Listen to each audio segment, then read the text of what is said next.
You would think with the New York Jets season over, we could turn the page and look forward to what should be a very interesting offseason. But there's still some drama going on that came out on breakup day. We're going to have to address that. We got a whole lot of stuff to talk about tonight. Plus, we make our off-season predictions for the Jets. I got some Met stuff I want to talk about also.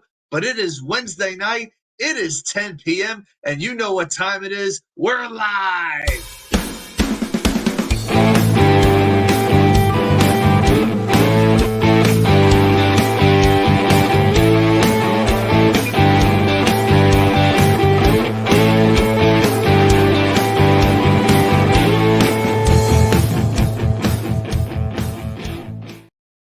And well. Welcome to the New York Sports WickerMedia. I'm watching K99. Thank you, as always, for joining me here at the New York Sports WickerMedia channel. Man, and the highlight of this channel is always the Wednesday night live shows. I always love when you guys come and join me. It makes it so much more fun because I don't have to talk to just the camera here in this empty room here in the studio apartment in Newport News, Virginia. No, we get to talk. We get to go back and forth and have a little bit of fun. So now that the regular season is over, it's going to be a little bit of a different format than what we're doing. Still come up with some ideas for the off season because it is a long way between now and over the next 8 months before the Jets play another regular season game. But we still have a whole bunch of things that we're going to talk about. And we'll still be a Jet-centric show, no doubt about it, but we'll be mixing some other stuff in as other sports do take precedent and grow, especially with the Knicks and Rangers doing what they're doing. Got to give them some love. But you know what we're going to do first? We're going to, before we get into the 3 and out, I want to say a couple of quick hellos to you guys. Here in the chat, we got the great Hank G. Good to see you, sir. Glad that you are here. The great Jets mess. Shouting out the Wicker. Here's the Wicker. Good to see you, my friend. And also Harlan Abraham here as well. Good to see you too, my friend. Also a special shout out to Arkansas and those who might be in, I don't know, New Jersey or maybe right now in Destin, Florida. You never know where people might be joining us from, but it's from all kinds of places. But I definitely appreciate everybody who's in the chat. David D., good to see you as well, my friend. I'm glad you're here. All right, well, first thing I want to do is talk about a little bit what's on my mind, and we're going to do that right now with a little bit of 3 and out. So the first thing I want to talk about is a little bit of NHL. My gosh, the Vancouver Canucks came to the New York metropolitan area and basically kicked everybody's butt. Oh, my goodness, laid waste to the Devils, laid waste to the Rangers and to the Islanders. Rangers a couple nights ago losing 6-3 to the Canucks. And as a Rangers fan, this has been a rough month. Rangers are 8-7-1 in their last 16 games going back to December 5th. They have lost 4 of their last 6 games. I could easily rant and talk about the defensive shortcomings they've had, just the complete inability to defend. But what they really have been is inconsistent.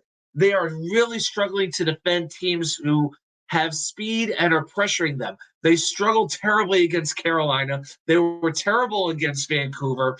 One of the things with the Rangers, after they fell behind early, I felt they were really pressing for offense, getting very aggressive, but that left them prone to odd man rushes. They were turning the puck over. The Rangers in the first period alone had 9 giveaways to Vancouver. Not good enough. And that has come at the expense of their defense. So I'll give you a number on the Rangers that's really, really frustrating. If you look at goals allowed per 60 minutes, okay, I'm 5-on-5. So time for every 60 minutes, the Rangers were allowing 2.06 goals per 60 minutes, 5-on-5 before Thanksgiving. Since then, forget about it. It has gone up a full goal per 60 minutes.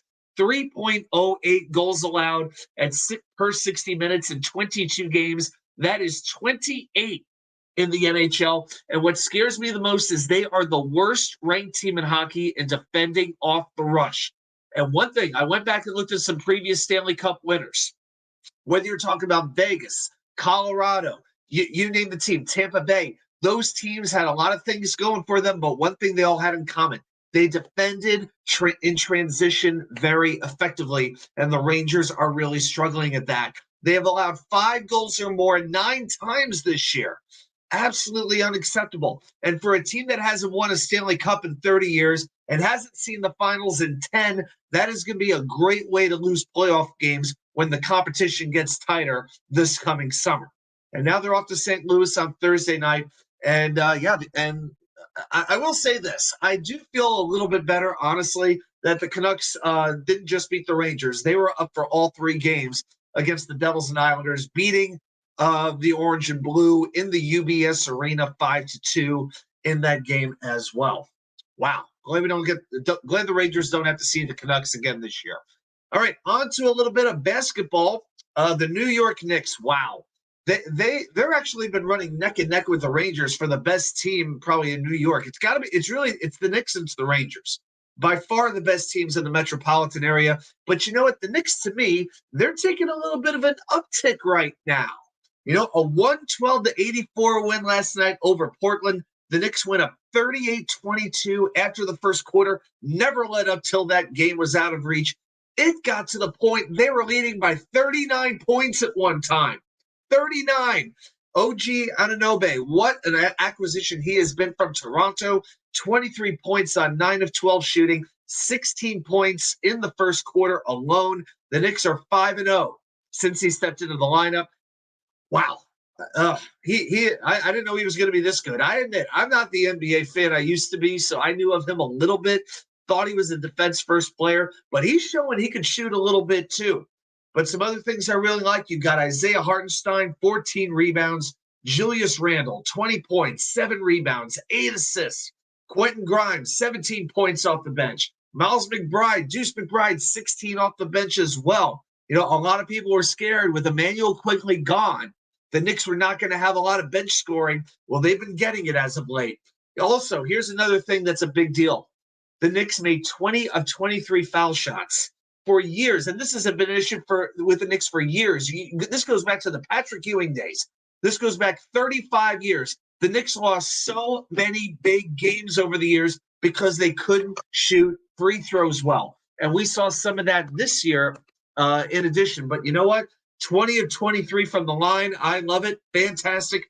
They're now 15-1 against teams with losing seasons on the year. And in their last 5 games, by the way, think about it. 2 of those last 5 wins have been against Minnesota and Philadelphia. Those 2 teams combined are 27 games over 500. And the defense is getting a lot better too. You know, after Mitchell Robinson went down, the defense was as bad as any in the NBA. The Knicks were the worst defense for about 7 or 8 games there. They're allowing 130 points per 100 possessions. Since that time, they're allowing about 100 points per 100 possessions, a huge, huge improvement. So I'm very excited where the Knicks are. And the other thing, I got to talk a little New York Mets baseball right now. Now, I just released a video about 10 minutes ago, kind of outlining what I believe the vision is for the New York Mets, why I think they haven't been very aggressive this offseason, why I think they're going to be very aggressive next year. But there is one issue that continues to bother me, and the Mets just refuse to address this issue. They've been refusing to address it in a serious manner for years now, and that is the designated hitter. I don't have confidence the Mets have protection behind Pete Alonso in this lineup. Unless Francisco Alvarez becomes that consistent, deadly bat that he could become, I'm really worried about it. You know, the latest report from Andy Martino, not that I have the highest opinion of him, but if you believe him, the Mets are going to spend no more than another $10 or so million, and they're looking at upgrading the bullpen with it. Well, I absolutely agree. The Mets need to upgrade this bullpen. They need a legitimate, reliable 8th-inning reliever to be that bridge to Edwin Diaz. Diaz is a great closer, but if you don't have any leads, then what's the point of having a great closer? Yeah. Just my thoughts, right? But the Mets do need another bat, preferably a DH. The Mets have never had a good DH ever since the National League instituted several years ago. Last year, the Mets had 15 different DHs. Think about it. 15 DHs. From Daniel Vogelback to Mark Vientos to Tommy Pham, all the way down to Danny Mendick and Rafael Ortega, for the love of Pete. Yeah, and their combined numbers, a .220 batting average, 30 home runs and 90 RBI. Not that great. The year before that, though, 2022, it was even worse. It was worse. Then you had J.D. Davis, Dominic Smith, then the immortal Darren Ruff, the very forgettable Tyler Naquin, a combined 218 with 18 home runs and 83 RBIs. The DH is needed. All right, Teoscar Hernandez, for instance, he just signed a one-year deal with the Dodgers. I'm sure 99% of his salary is deferred because the rules don't apply to the LA Dodgers, as we all know by now. Now, he's a very well-regarded bat. He agreed to a one-year contract. So why wouldn't J.D. Martinez agree to a one-year deal? Why wouldn't Justin Turner, Jorge Soler even, offer these guys 1 year at $20 million and see if one of them bites? Yes, an eighth-inning arm is needed, but this lineup just ain't complete right now. All right, so that's my 3 and out for the night. So let's get that out of here. And I think guys, we need to change the banner a little bit here. I see orange down there. I think we need to change this to green. Ah, yes, there we go. There's the green. So, ladies and gentlemen, I don't know why we're still saying it, but it's time to talk a little gang green. So let's all chant it together.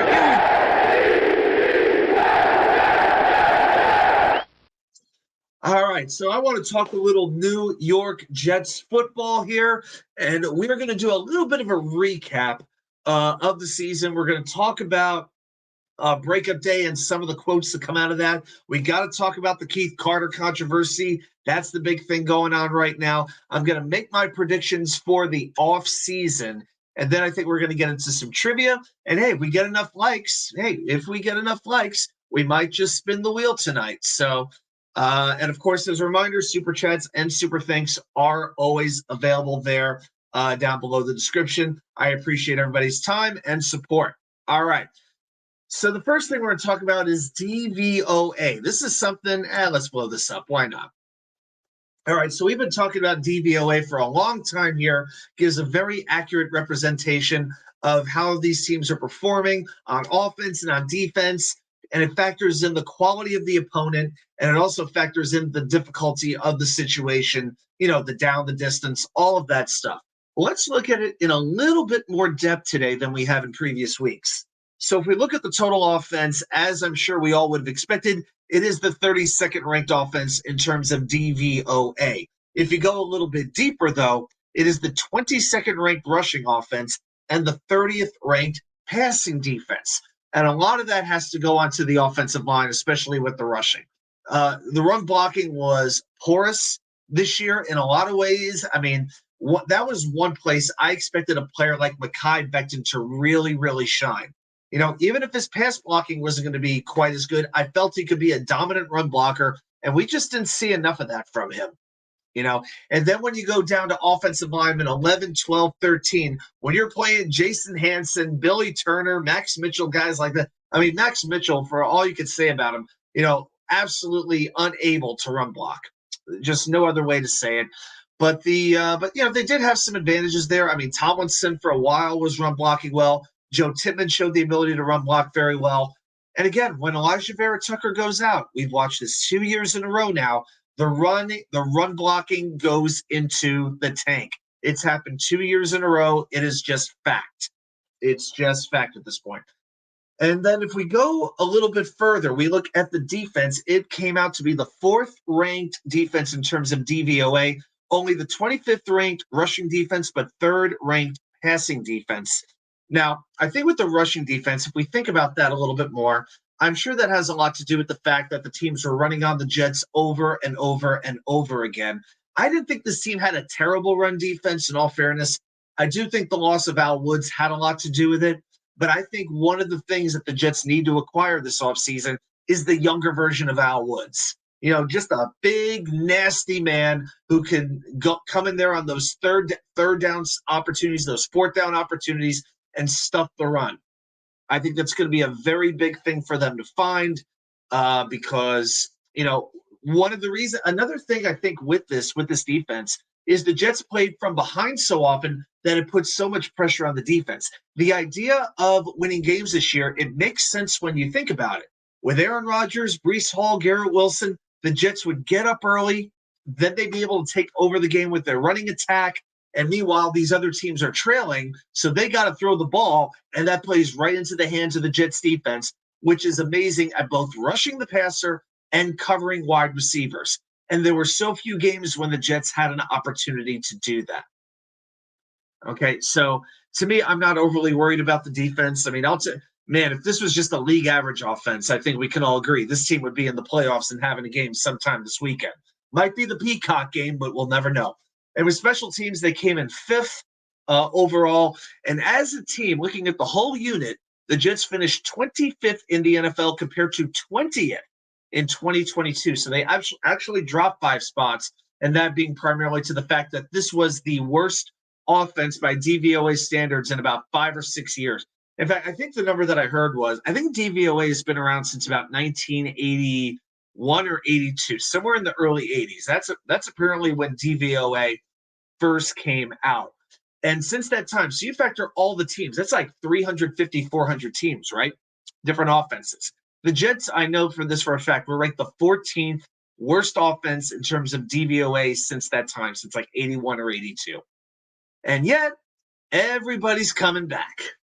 Every coach is coming back. We'll get into that in a moment. But yeah, want to give you some perspective there on the DVOA. Now let's talk some snap counts. And we're going to look at the overall season here. Okay, so with the offense, and let's see what kind of tendencies we can notice here. If you have any thoughts, guys, you have questions, throw them down there in the comments.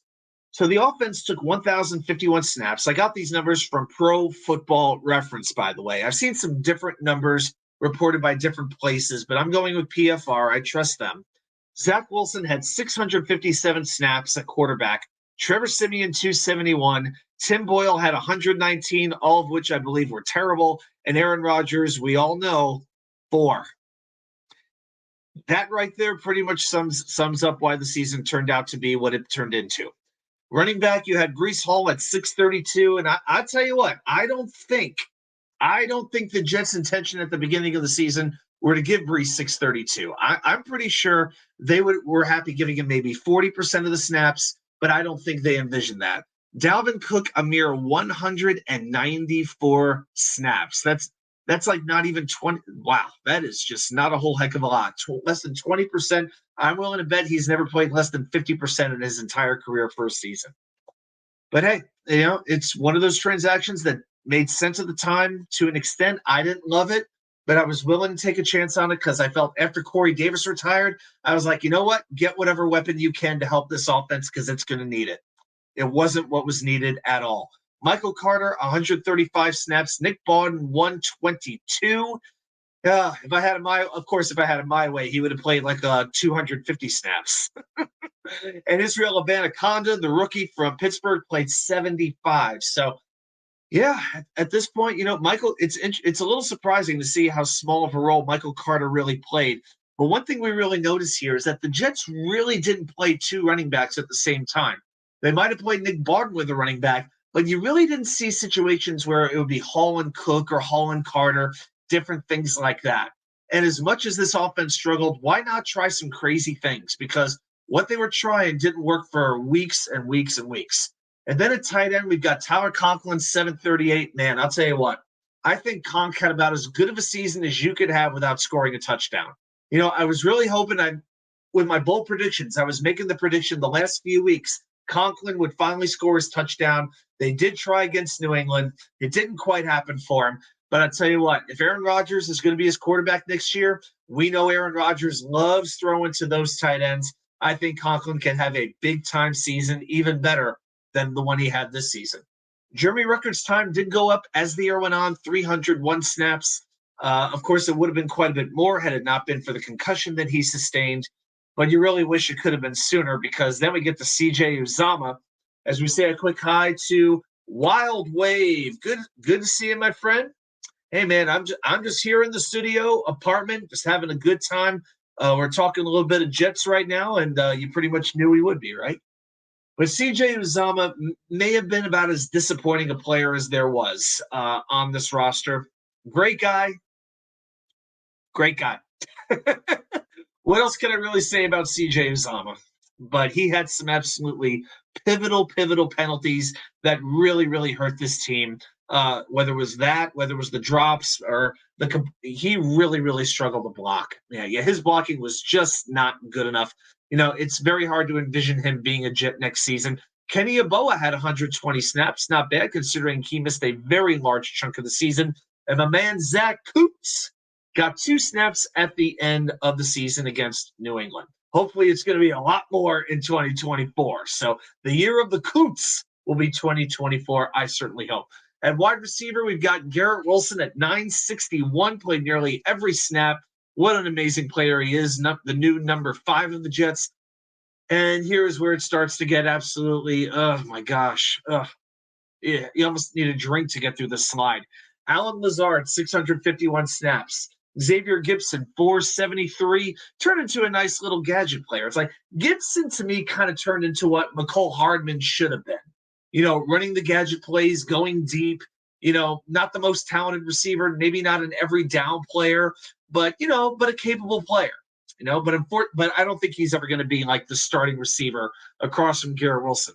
But he can play a role in this offense if we have a play caller who knew what the hell he was doing.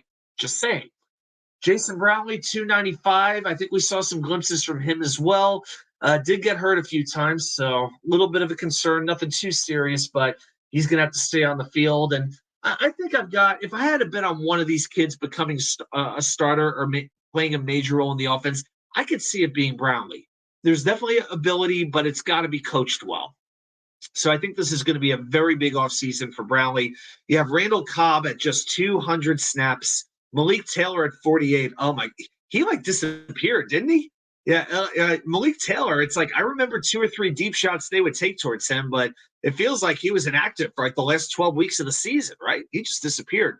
Irv Charles had 43, played a lot of special teams, and the immortal McCole Hardman with 25. Last I checked, he's not exactly burning it up in Kansas City, although I will be rooting for him against Miami. I will be saying that. So.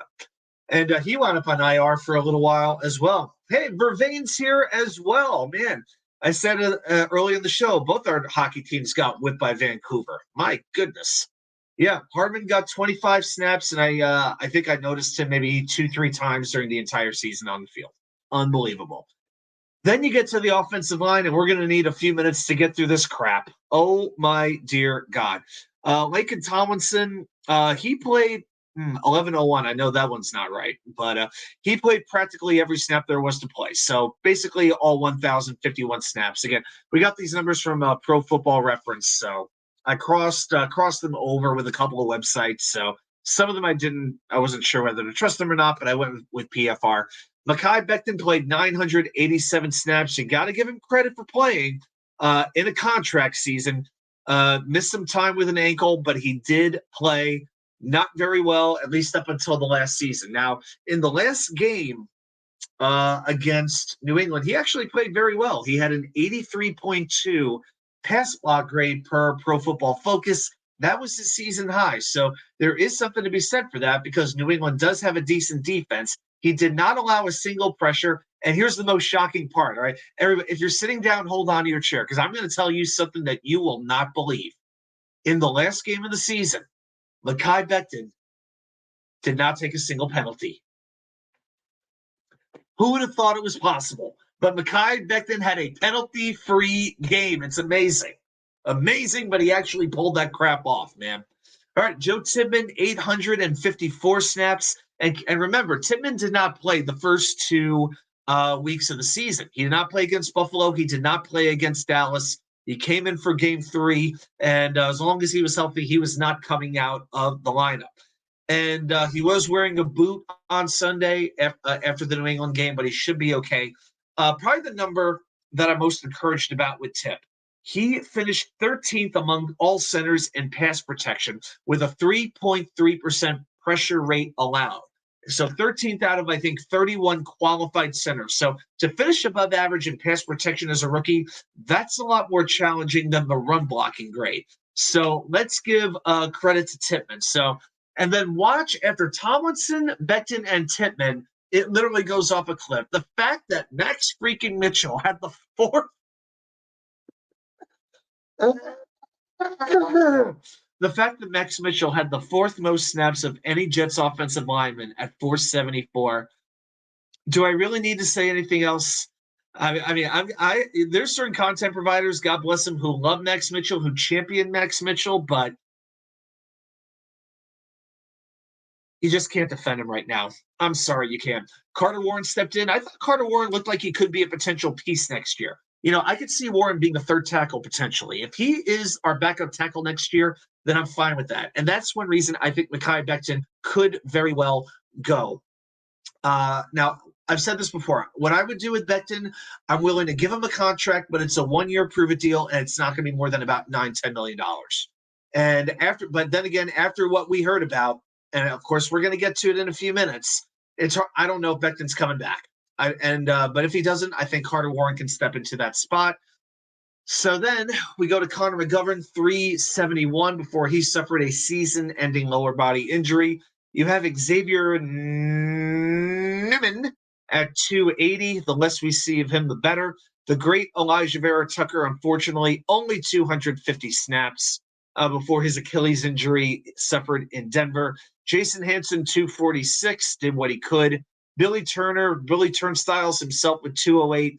Hard to figure out if he's a worse guard or a worse tackle, but either way, you don't want to see him on the field. Wes Schweitzer, 149, just could not stay on the field either. Dwayne Brown, repeat, with 111 snaps. You've got Chris Shotgun Snapper Glazer. Oh, my God. That shotgun snap he had against New England, it looked like me hitting a lob wedge. Oh, my good. It was just a mess. And Dennis Kelly at 4. So then when you count all this up, it's really 14 offensive line. Well, Kelly played a few snaps on special teams. I think he had 1 snap on offense. But either way, it's 13 to 14 offensive linemen.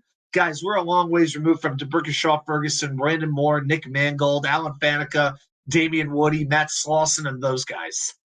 A long way off. And you can blame it on a whole litany of things, a whole bunch of things. But the bottom line is it is a problem, and it has to be addressed. All right, so I want to talk for a minute about Garrett Wilson and what he said. I want to break down his quote that he had on Monday. Before we do that, the great David D with the $2 super chat. Thank you so much for that, David. Is Bowers worth the first pick? Are we getting Devontae Adams? My instinct would be no on both. I think it is. Let's think about it. When was the last tight end who was drafted in, say, the top 10, and you could say realistically lived up to the hype?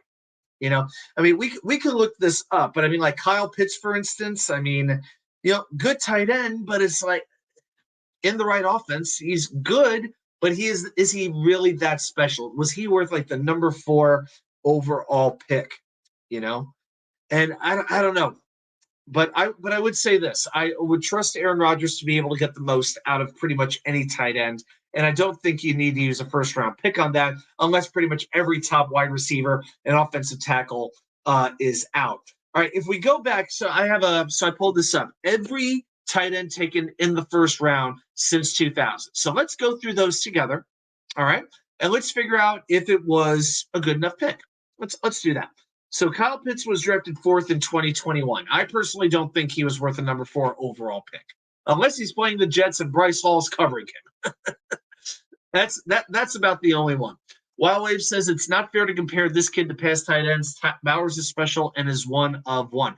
Well, you know what? He may be one of one, but that would be the exception. And again, you got to put him in an offense that could take advantage of that. Guys, do we really have the confidence that Nathaniel Hackett is going to know what the hell to do with a Brock Bowers? I don't. He didn't know what to do with Breece Hall for a long time, right? He didn't know Breece Hall was that talented as a catcher out of the backfield. So why should I have the confidence that he will know what to do with a player with such a unique skill set as Brock Bowers? That's my thing. I almost feel like he's one of those players that's going to be really good for a lot of teams, but just not for the Jets. Okay, but you also had Noah Fant drafted in the 20th spot in 2019. Pretty good player, right? TJ Hawkinson picked 8th. Very good tight end as well. I don't know. Hayden Hurst drafted 25th in 2018 by the Ravens. No, just another guy. David Njoku drafted 29th in 2017 by the Browns. I feel like he's really just now starting to live up to being a first-round pick. Evan Ingram was drafted 23rd by the Giants in 2017. Ingram's a good one. Ingram's a good tight end, but now, of course, he's in Jacksonville. Pretty good tight end, though. O.J. Howard, wow, picked 19th by the Bucks in 2017. Eric Ebron, drafted 10th by the Lions in 2014. Nope. Tyler Eifert, the ex-Jet, drafted 21st by the Bengals in 2013. Not so good. Good player, but he got hurt a lot. Jermaine Gresham in 2010. We get the point. We don't even need to go there. Okay. The Jets, by the way, did draft Dustin Keller 30th back in 2008. So I will mention that. Davante Adams, I don't think the Jets would draft him unless everything else fails in free agency. I think the Jets are going to try to get their wide receiver in free agency because I don't think they're going to give up the draft capital that's going to take. Because I think Adams would, the Raiders gave up a 1 and a 2 for him. So they're not going to just be accepting like a 5th-round draft pick for him. I think they're going to be looking at least a day 2 pick, like a 2 and a 4, something like that. Now, maybe they would take those picks in 2025. Who knows? But I got to tell you what, the only way a Davante Adams trade works is if Adams wants out of Vegas. And the way that the Raiders played to end the season with Antonio Pierce at head coach, I'm not so sure that Adams is going to want out. That's one of those things that we're going to learn over the next few weeks and few months. But as of right now, my instinct would be no to Davante Adams being on the Jets, which I'm fine with. I don't have any problem with that. If it moves, hit it. We love Coach Ron Middleton. Yes, the one offensive coach that we actually want to keep, right? But as far as Garrett Wilson goes, we have to get on this. I want to read his quote. You might have seen him say it. You might have read it, but I want to go through this quote and take a look at it because it really does bear repeating because it's being scrutinized and analyzed by all these people. I want to try to break down the quote. So this is what Garrett said to the media on breakup day. What happened this season can't happen again. It's got to be better. We've got to make adjustments in the game. We've got to do things to counter what we're getting and be able to put points on the board because, honestly, in the 2 years I've been here, it's been tough. It's been tough going. Football hasn't been this hard as far as offense. When I watch it on the sideline, it doesn't look that hard for the other team. We've got to figure something out to get it rolling, no matter who's slinging it. I know Aaron will be an offense in itself because that's just what he brings to the table. He's special, man. I pray that everyone in the world gets to see that next year. But yeah, what happened this year can't happen again. So he starts and finishes with the exact same quote. What happened this season, what happened this year can't happen again. You can tell he's frustrated. I want to say a quick hello to the great Johnny Jimenez, my fellow Virginia Jets fan. Hey, we're having our Sunday afternoon wild card party, and we got a hot tub and an 86-inch TV, my friend. So hopefully you can make it. Hope we can make that one. But I would say the two things that stuck out to me the most was making the adjustments in game. That was one, because for how many years have we said with Jets coaches they don't adjust during the game? But usually we're saying that about the head coach. We said it about Todd Bowles for years. How often do we say that about Todd Bowles, that the Jets never make adjustments? But it seems like it's the same issue. And I think there were a lot of times where we as Jets fans would complain about all kinds of things, whether it was the formations they were using, whether it was the players they were using, the players they weren't using. And it seemed to take Nathaniel Hackett weeks and weeks and weeks to figure it out. How long did he go with C.J. Uzomah over Jeremy Rucker? How long did he go with, Alan Lazard over a Jason Brownlee or an Xavier Gibson? I'm not saying those guys are Jerry Rice, but at least it's guys are actually working and aren't getting freaking false start penalties, for crying out loud. So there's all kinds of things.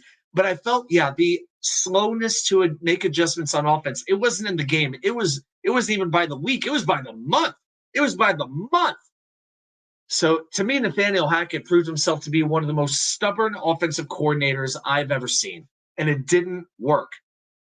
But then when he said, I don't think I've ever seen a quote like this. I watched it on the sideline referring to other teams' offenses, and it doesn't look that hard for the other team. And these offenses are going against the Jets defense, who's one of the best friggin' defenses in the whole NFL.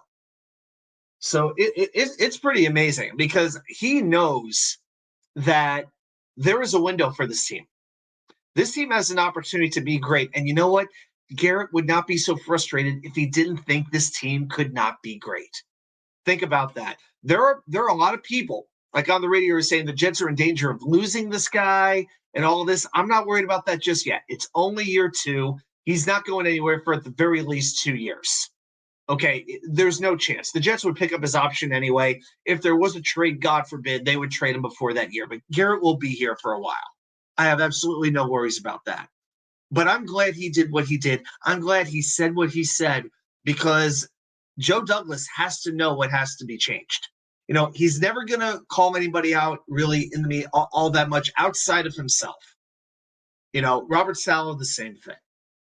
That's just not their style. That's fine. I got no issue with it. Joe Douglas gives very canned answers. That's fine. I don't care what they say in a press conference. But deep down, he has to know what's coming up. He knows it's all about this year. Robert Saleh knows it's all about this year, too.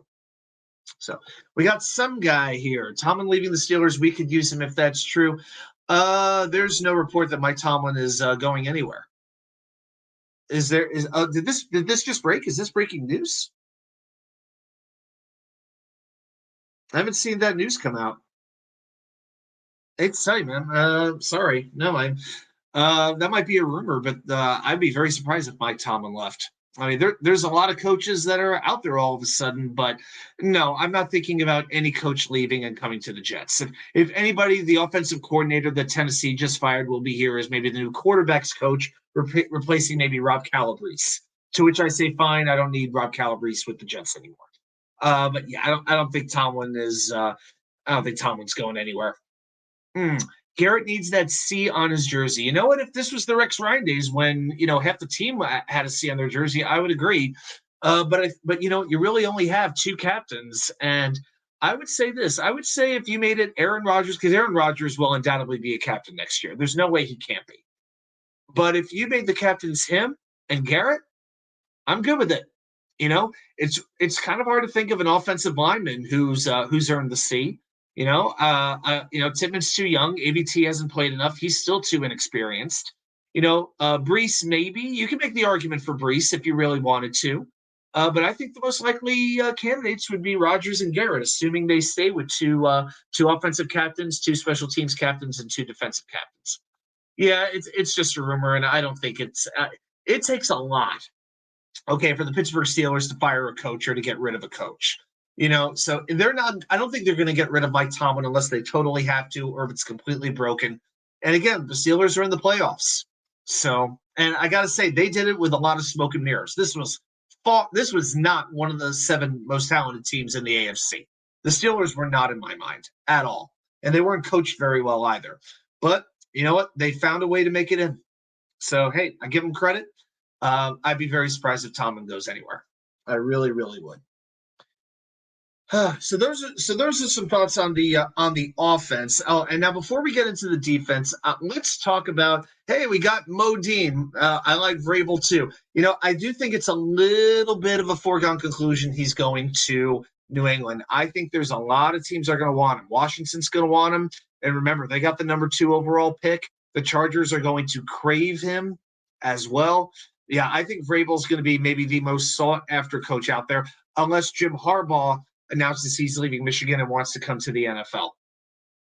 Because Pete Carroll is not going to Pete Carroll is going to be staying with Seattle as an advisor. Pete Carroll will not be back as head coach. That was just announced today as well. Yep, Harlan, that's exactly what I was talking about. Coach Getsy. Yep, hey, the Getsy Hackett connection. Sure, why not? But I definitely think at least one new voice is needed in that coaching room on offense. At least one. Just one, please. You want to bring back Todd Downing, fine. I could deal with it. Leave Nathaniel Hackett around because he's Rodgers' buddy, fine. But yeah, I'm all in favor of bringing in Luke Getsy. I'm cool with it. I don't know the first thing about him except if it helps make Rodgers better and it gives this inept offense some different ideas. Then hey, I'm game with it. I'm game with it. Everybody likes Mike Vrabel. I mean, hey, for anyone out there, any Jets fan, I don't care how much you hate Woody Johnson, you cannot say the Jets have the worst owner in the NFL. Meet Amy Adams Strunk and meet David Tepper in Carolina. Let me know when Woody Johnson throws a drink at a fan.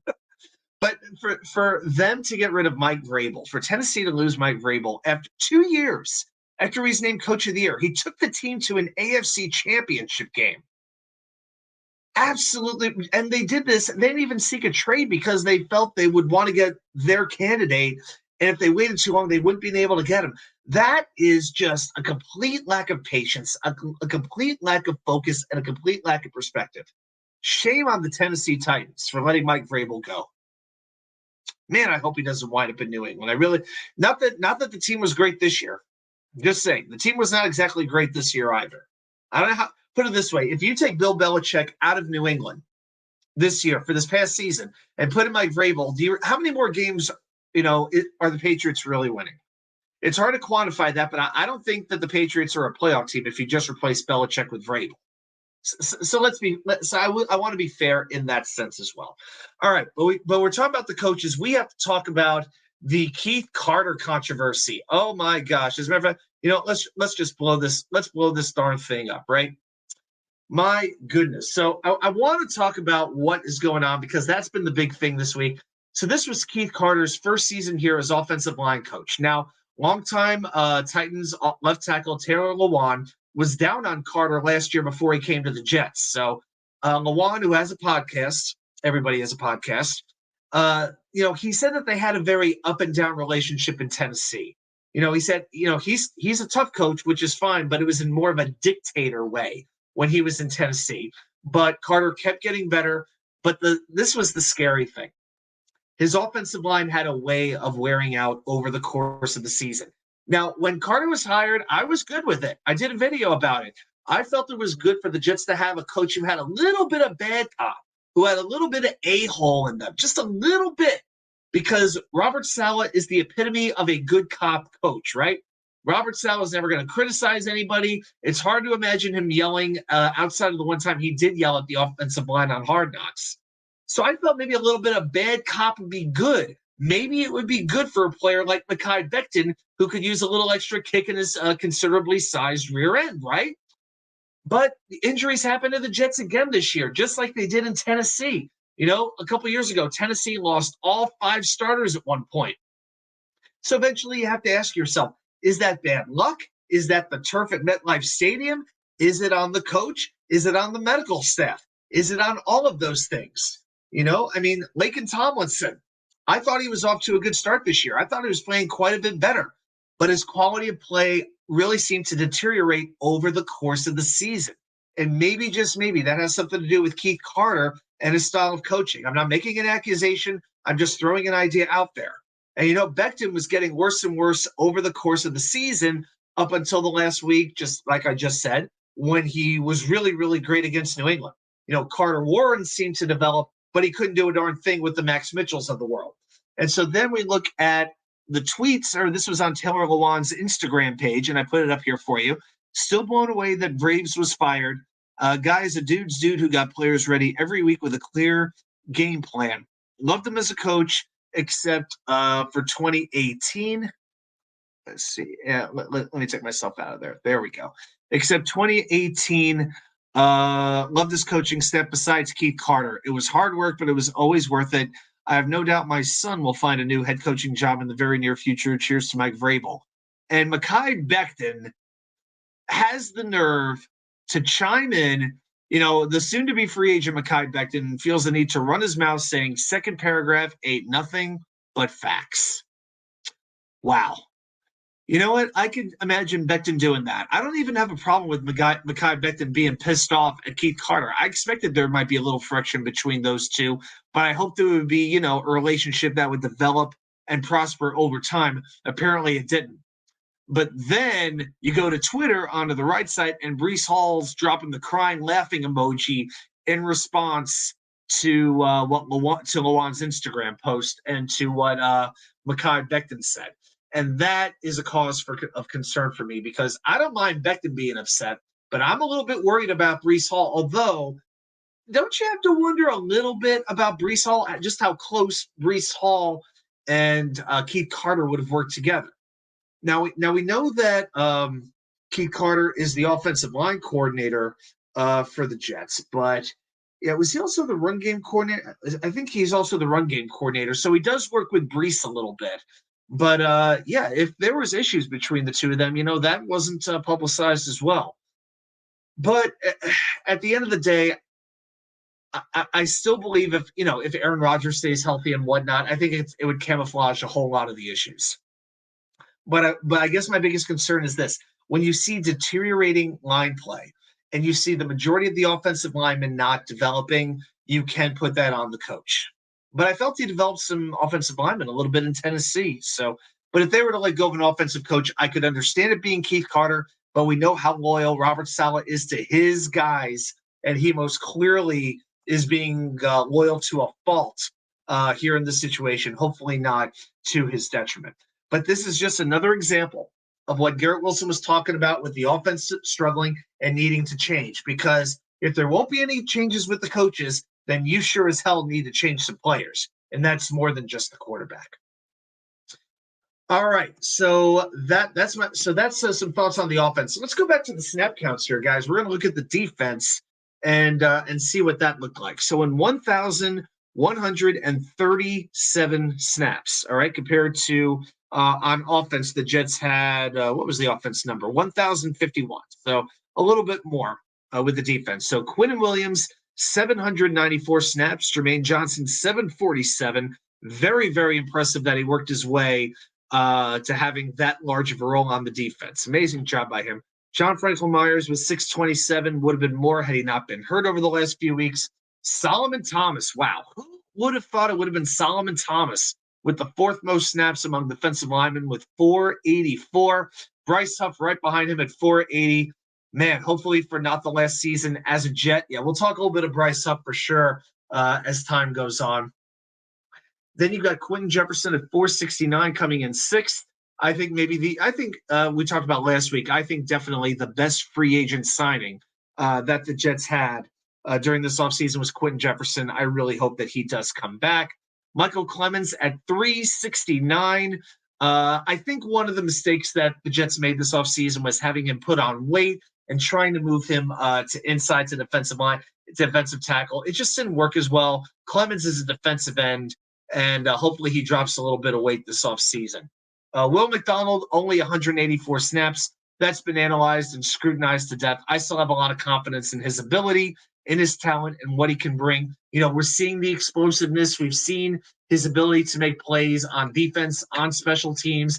He even made a couple of really nice run stops too. But I strongly think that Will McDonald was drafted because they didn't intend to keep Bryce Huff. We'll see if that's what it comes to, though. Then Al Woods with 141, and we saw how the run game suffered when he went out. And then way down at the bottom, you've got Carl Lawson with only a 101 snaps. Ah, man, just a career that looked really, really promising that injuries just screwed up. And then with some of the lower-level guys, you got Jalen Holmes with 81 snaps, Tanzel Smart, 63, Bruce Hector, 37, and Perion Winfrey, all 13 snaps happening in one game. All right, let's say a couple quick hellos here before we move on. Braden from New Zealand, what's up? Why do I think Saleh wants to keep Carter? Does it have to do with scheme consistency? I think he is just loyal as can be. I don't think there's anything more complicated than that to it. Yeah, I think Saleh trusts his guys, and he does not want to change anything unless he absolutely has to. I think it would break his heart to fire people. I just think but sometimes you have to make decisions that aren't comfortable. You have to bring in the best players, the best coaches. You may not necessarily get along with them the best, but sometimes you have to do what you have to do for the greater good of the team. So, yeah, I think that's pretty much all there is to it. All right. So I'm going to address this one question here in a moment. I want to say a quick hi to Dom C. Project Prospect with Dom C, one of the absolute best analysts out there. I trust him about as much as I trust anybody for draft prospects. Definitely check out whatever shows he is on. Definitely follow him. Also on Twitter, he's starting to put out his thoughts on certain players. So you want to follow him on the Twitter or on the X if you so desire. But yeah, Good dude for sure, and definitely knows his stuff. Absolutely. Some guy, can you compare Huff to McDonald stats based off snaps? Well, I'm glad you asked that. So I'm going to go ahead and pull that up right here. So I'm going to keep this on another. Well, actually, you know what? Maybe we can. Let's try something a little bit. Let's share the screen. All right. Let's see. Entire screen. Allow. All right. All right. So now you should be able to see the same thing that I'm seeing on my screen. So let's try to look. I'm going to try to look at just the one season here if I can. I think this is careers. But this is on stathead.com. Yeah, defense totals, regular season, snap counts. All right. Let's do this one other. Let's do this one other way. Bryce Huff stats. All right. So we're going to figure this out together, guys. All right. So I'm going to pull that up. Now I want to go down to his first season. I'm going to click back and forth a little bit here. All right. So we look at Bryce Huff's rookie year, 2020. I'm actually going to scroll down, see if I can find snaps here. See if I can find snap count. Okay, so he had 295 snaps on defense. Okay, 295. Okay, and then Will McDonald had what do we say McDonald had? 184. Okay, so Bryce Huff had a little bit more. All right. So then let's see. Will McDonald had 3 sacks, 9 solo tackles, recovered a fumble, forced a fumble, 5 quarterback hits, 4 tackles for a loss. Okay. All right. So 3 sacks, 9 solo tackles. Let's see. Huff that year had 2 sacks, 12 solo tackles. What do you have? 4 tackles for a loss, 4 quarterback hits. So the same number of tackles for a loss. And Will McDonald actually had 1 more quarterback hit and a lot less snaps. So yeah, it's actually not that much of a difference. Yeah, Will McDonald 3 sacks, and Bryce Huff actually had 2. So I'm going to stop sharing this. So you actually can see a little bit more from Will McDonald in the rookie season than you did from Bryce Huff. Very, very interesting. Yeah, pretty crazy. So yeah, so not that far of a difference, but I would say Will McDonald had a little bit better production than Bryce did in the rookie year. Johnny Jimenez, is it crazy that I want a wide receiver or Brock Bowers over a lineman? No, it's not crazy. It's not crazy because if you have your top 2 guys at Fashanu and Alt, if they go before the Jets pick, and I think there's a good chance that that's going to happen, and you've got a wide receiver who's on the board like a Malik Neighbors or a Dunze, one of those type of guys, and you've got them rated over any other offensive lineman, then you got to go there. But that's why the Jets have to really figure this thing out in free agency. I really hope, even though the wide receiver market looks a lot better in free agency than the tackle market does, and we'll do some free agency previews over the next few weeks. We'll get into that. You know, wide receiver looks a lot better, but I hope the Jets sign a tackle just as insurance, because what you don't want is to go into a draft with a glaring major need where everybody knows what you're going to do. Quarterback aside, that's different. But you don't want the Jets to draft their wide receiver, maybe get one backup offensive line, you know, the new Billy Turner, right, or the new Dan Feeney, and everybody and their brother knows the Jets are going, they want to go offensive tackle in the first round, especially considering the fact they don't have a pick in the second round. Okay. So, yeah, the Jets cannot wait to address tackle until the 3rd round of the draft. They better address something in free agency, but my hope is they can get somebody with that 10th pick. So start praying in the Senior Bowl some defensive players and quarterbacks show out. You know what I mean? J. Cole, good to see you, man. Haven't seen you in a long time. I hope everything's going well for you. Hope life's treating you well, and you're treating life well in return. All right. Wild Wave. If the top OL are gone, I want the best wide receiver or Bowers. I'm not settling for sloppy thirds. Well, Marvin Harrison Jr. is definitely going to be gone. We may be getting the 3rd best wide receiver too. Not unreasonable to say that. It is very possible, but hopefully some of these defensive guys like a Dallas Turner will go ahead, you know, of the Jets. You know, we just got to pray. You know, pray. I think 3 quarterbacks will go for sure in the first 9 picks. I don't have any doubt about that. 4 would be amazing. I don't think it's impossible, but I think 3 is the most realistic number. And then you got to hope maybe 3 defensive players go as well. Because then if that's the case and Marvin Harrison goes, well, that's 7 picks right there. Then you're guaranteed to get one of either, you'll have a pick of at least 2 of Alt, Fashanu, Neighbors, Adunze, Brock Bowers. You'll have some options at that point, and that's pretty good. So, yeah, but oh my God, we're still 2.5 months away from this damn draft. We're so far away from the draft, man alive. My goodness. So, and then just go back real quick to the defense with the linebacker. C.J. Mosley played nearly every snap, 1,128. Quincy Williams, 1,078, a major increase for him. Then a major drop-off. Jamian Sherwood played only 194 snaps. I thought he was okay in the limited role he did have. And then you had Egwavoen and Surratt in limited duty, mostly played special teams. In the secondary, Sauce Gardner and DJ Reed played the vast majority of snaps. There was the one game that they missed against Philadelphia, but they played a whole lot. Michael Carter played 671 snaps. Brandon Eccles, I was a little surprised Brandon Eccles did not play more than he did.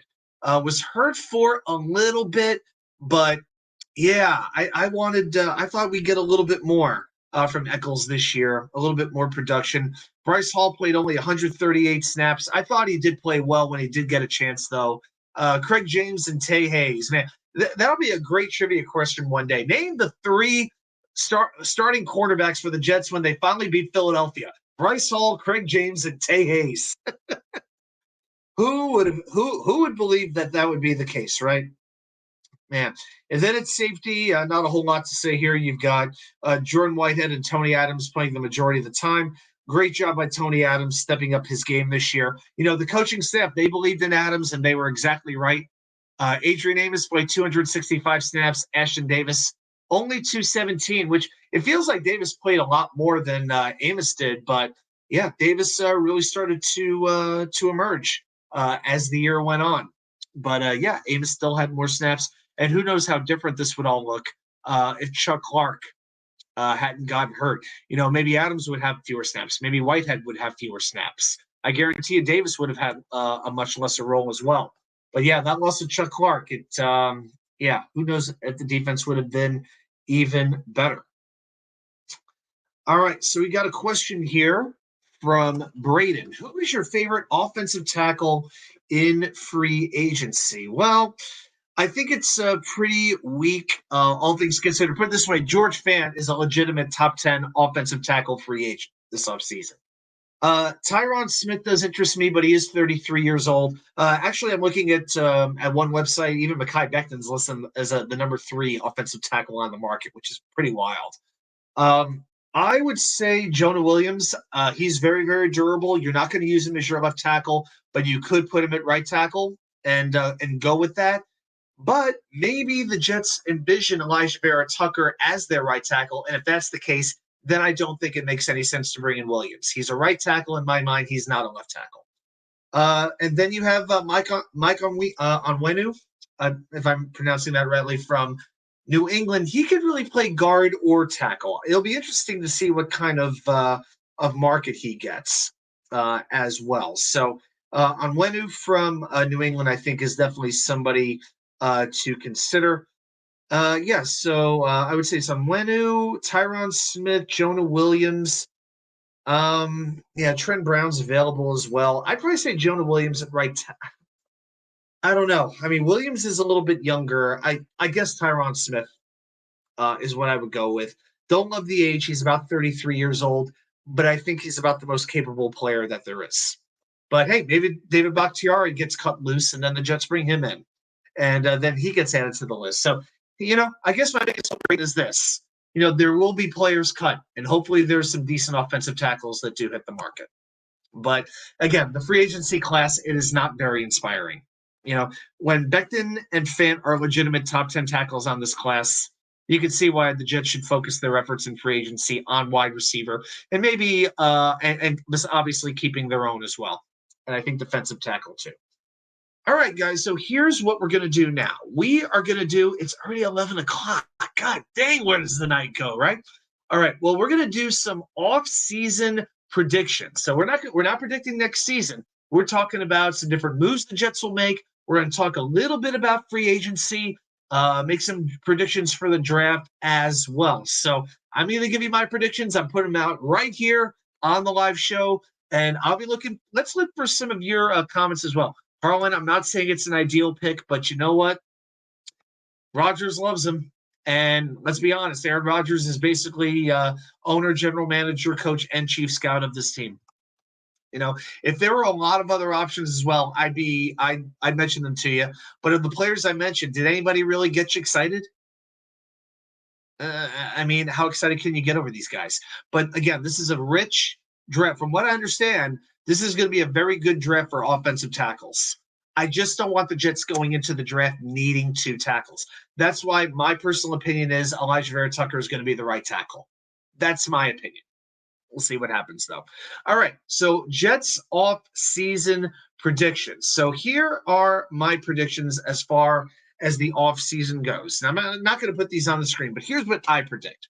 I predict no coach will get fired, but at least one coach somewhere, like a position coach, will take a promotion somewhere else after the hiring cycle is done. All right, might be Manuel, might be White Cotton, the defensive line coach might be one of those guys, but I think one Jets coordinator will go. Wow, wait, we can't always use premium picks on offensive linemen. No, we can't. But for years we didn't, and we need it. In this case, the Jets have very, very few holes, but the holes they do have are very obvious. So, but when you don't have the free agents, when you're not confident, put it this way: are you confident Carter Warren's going to be a starter next season? Do you trust him to be your right tackle or even your left tackle next year? Because if you do, great. That's one less need that you have. But again, when you don't have a lot in free agency, you don't have a second-round pick. What else do you want to use the pick on? You know, wide receiver, great. I'm with it. Outside of that, what other position are you using that first-round pick on? It's really it. That and Brock Bowers, if you want to go there. So that's the reason why. That's my thinking of it. You know, you gotta shop the groceries, but you gotta know where to go to shop for certain groceries. You know, if I can sort of twist the old Bill Parcells analogy around a little bit. So that's my thought. So one coordinator will take a position. In free agency, I'm going to make a few predictions. I predict Zach Wilson will be traded. It'll happen in maybe a week or so before the draft, and it will be for a day 3 pick in this year's draft. So I think they'll get maybe a 5th or a 6th round pick for Wilson, or maybe they'll package that in a future 7 for a 5. We know Joe Douglas loves to make these trades. This and the asset for a better draft pick. We've seen it over and over again. Maybe it'll happen with Zach Wilson, but I do believe he gets traded before the draft. I believe the Jets will cut Laken Tomlinson and save $10 million. They will cut C.J. Uzomah and save $5 million. And the structures will be John Franklin Myers, DJ Reed. They're going to give him a more extended contract with more guaranteed money and with a better cap hit.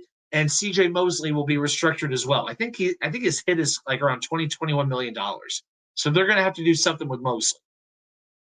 I predict the Jets' marquee free agent signing at wide receiver will be Mike Evans from the Tampa Bay Buccaneers. I say they ink him to a 3-year deal.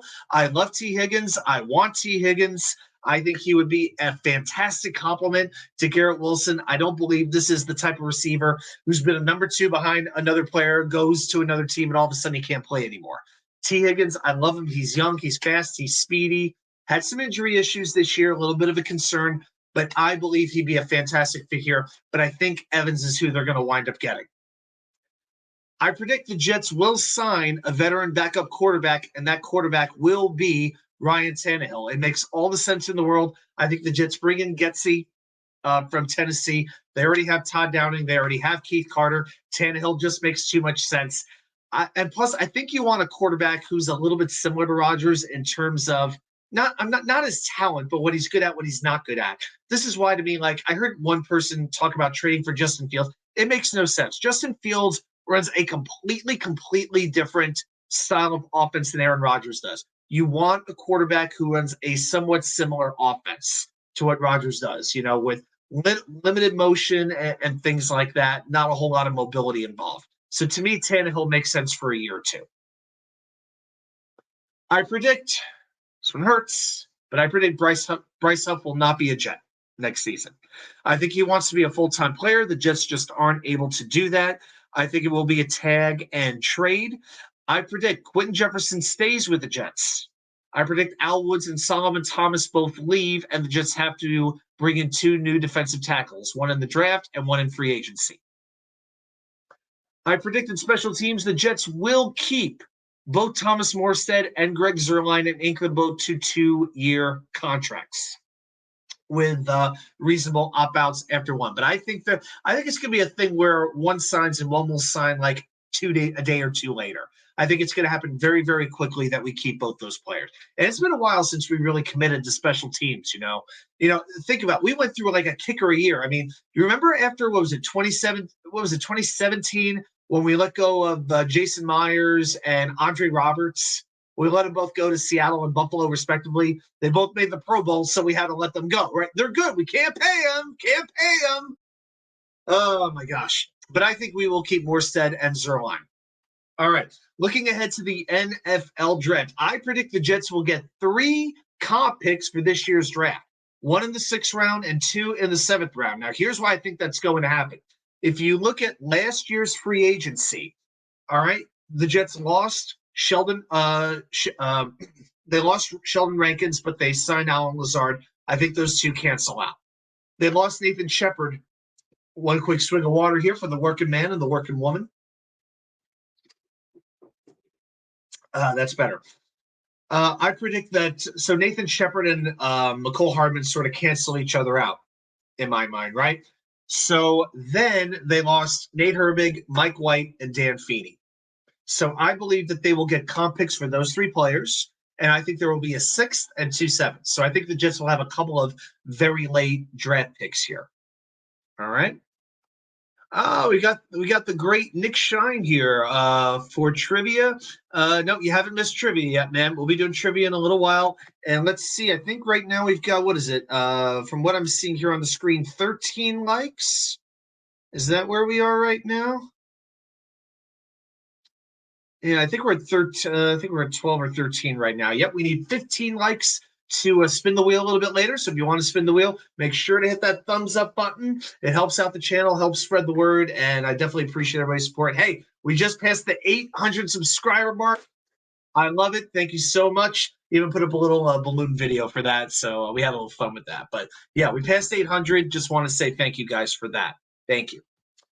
All right, I predict with their pick, the Jets will keep the number 10 pick, and with Fashanu, Alt, Harrison, Neighbors, and Rome all off the board, they draft Talise Fuaga.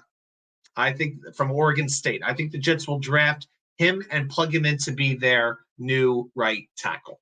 I think that's what's going to happen here. I'm not sure if Dom's happy about that or if he just cringed, but that's what I'm thinking at this point. Here's my thing. I don't see offensive linemen getting past both the Chargers, the Giants, and the Titans, especially the Chargers and the Titans. Those 2 teams need offensive line help. The Giants, I could see it with Andrew Thomas, but not with the Chargers and not with the Titans. I just think those 2 tackles are going to be gone. That's just where I am right now. I also predict the Jets will draft a developmental quarterback with one of their 2 4th-round picks. And I predict the quarterback is going to be Cam Ward from Washington State. So this past year, he completed 64% of his passes, 3,232 yards, 23 touchdowns, and 9 interceptions. I would like to see the Jets draft a quarterback that they could develop for 2 years, who has some smarts, but who could use a little bit of development. And I think using a 4th-round pick on a quarterback makes sense. All right. The Oregon State tackle is good. Okay, Harlan's in favor, and Mo Dean, Cam Ward, baby, never heard of him. I hadn't either until I did some research, did some mock drafts. And with the skill set that I saw, I was kind of in favor of it. So, hey, I just threw a name out. So why not? He's scheduled to go around the 4th round. So, hey, I'll paraphrase somebody earlier in the chat. You can't use a premium pick or a 1st-round pick on every single position. You have to know where you're going to use some of those later picks. And to me, quarterback makes sense. So that's what I'm thinking. And I'll make a schedule prediction as well. I predict the Jets will have 4 primetime games, including the mandatory Thursday night debacle. And I predict those 4 games will be against Buffalo, Miami, San Francisco, and Denver.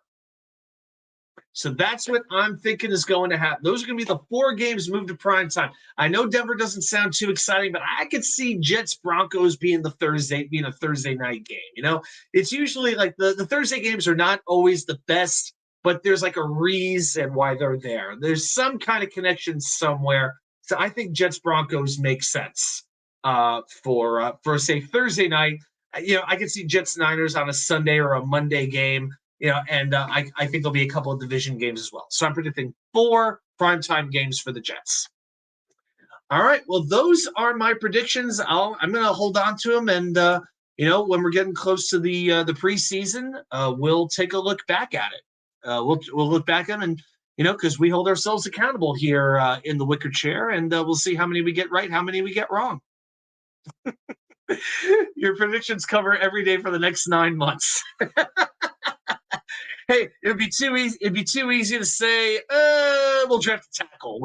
So we got to make some bold predictions. I don't mind being wrong, but I want to take some chances. Hey, Curly Norman. Hey, you didn't miss anything. We still have trivia, and we're gonna do that in a couple of months. Yeah, well, wait, he'll be the next Brady Quinn. Yeah, he'll be the next Brady. Why not? The next Brady Quinn. So. All right, guys, I think it is time. It is 11:11. Oh, and I see we got 15 likes as well. So I think we're going to spin the wheel in a few minutes as well. But before we do that, let's play a little Jets Trivia.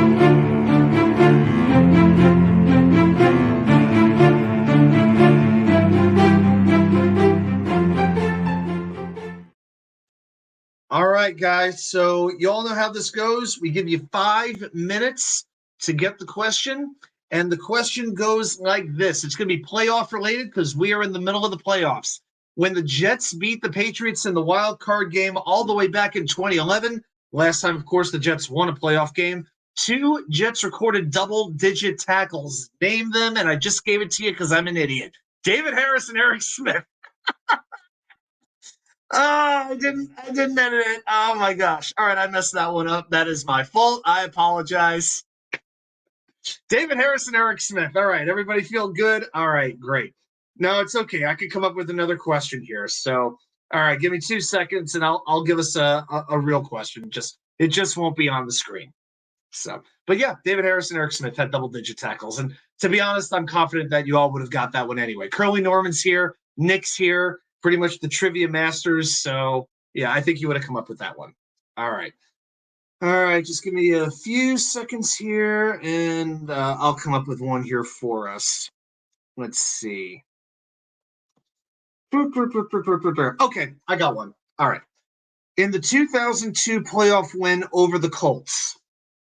Well, I got to pull the comments up here. There we go. Okay.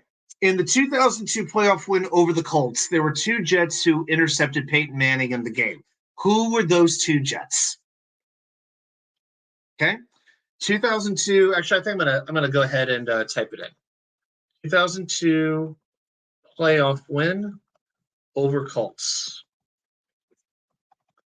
What 2 Jets picked off Peyton Manning? All right, so let's see what you got. 2002. Last time the Jets won the division. Last time Jets had a home playoff game. All right, let's see what we have for answers here. Man, I can't believe I left the answer on the slide, man. That's kind of weak it's been. Hey, we all make mistakes. We're all human. It's okay. Curly Norman says Sam Garnes. That's a pretty creative answer. Is it Sam Garnes? I'm afraid not. All right. Some guy says Kerry Rhodes. Is it Kerry Rhodes? Kerry Rhodes was not on the Jets in 2002. All right. Wild Wave says I'm only good for 2005. It's only 3 years off, bro. Nick says Ray Mickens and Donnie Abraham. Is it Ray Mickens and Donnie Abraham? I wish. No, it is not. I'm afraid neither one is correct. So, gotcha on that one. Yeah, Jets mess. Yep, the answer. I put the answer in the or I put the question in the chat. 2002 playoff win over the Colts when the Jets beat the Colts at home, 41-0. There were two Jet players who intercepted Peyton Manning. Who were those players? Mo Dean, my Google is acting up. I know it is. Yeah, stop using your neighbor's Google, will you? Some guy was Aaron Glenn on that team. No, not quite. Not quite. The buzzer is the best. I agree. Okay. Vervain says Aaron Beasley. Nope, it's not Aaron Beasley. Am I sure? Yes, I'm sure. If I get my own question wrong, yeah, okay, then I'm gonna take a break from trivia for a week because if I get that wrong, that's bad.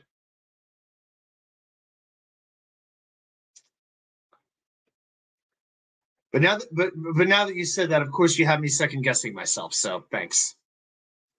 So now, of course, because I am the way I am, I have to look it up, or it's just going to bother me the rest of the night. Yeah, I'm 100% sure. I just looked it up. Yep. Yeah, it's not Mickens' neighbor him. David D says Paul Hackett. Is it Paul Hackett? Yeah, of course it's Paul Hackett.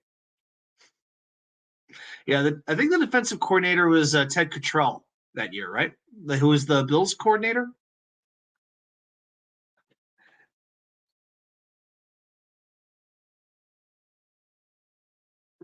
Nick, okay, Nick, to be sure, this was the game after the 2002 season, okay? I'm looking at Pro Football Reference right now, and no. Ray Mickens did recover a fumble. So, yes, you're absolutely correct. Yeah, Donnie Abraham, according to this box score, he didn't have an interception. So, yep, it was 41-0. Yep. Jets misses Marvin Jones. No. One of the two players is a linebacker. There's a linebacker and there is a safety. Linebacker and a safety. I'll give you that. David D says Mo Lewis. No, it's not Mo Lewis.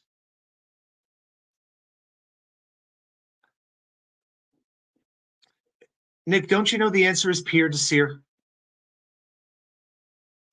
Curly Norman says James Ferrier. No, not James Ferrier. Let me see what I could do. One of these guys was a little bit more known for playing special teams than he was playing defense. See if that helps you. So there's a linebacker and there's a safety.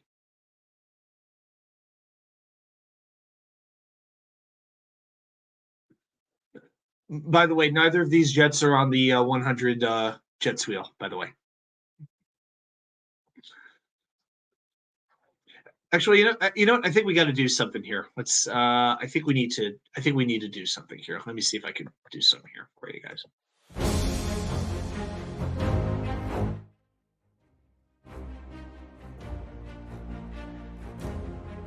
All right, now it feels like now the pressure's really on, guys. Modine, in that one game, one guy returned the interception for a good return. Don't remember his name. There was one of the interceptions was returned 24 yards. So yeah, you're right. You are absolutely right about that.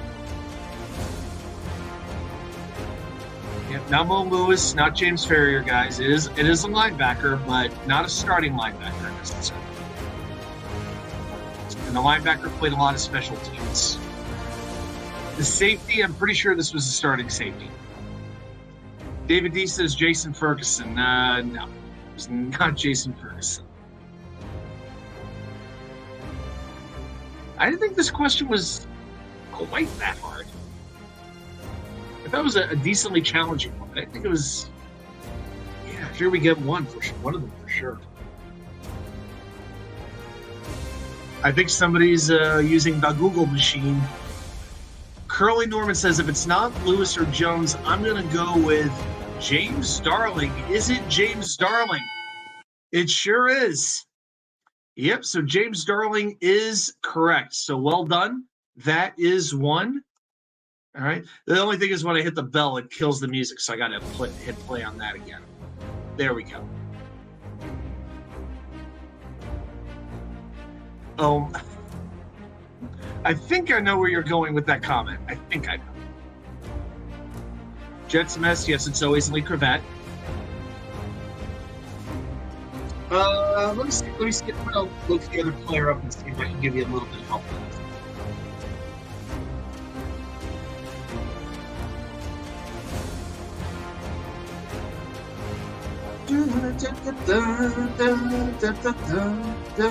He was drafted by Philadelphia. Played college ball in Iowa.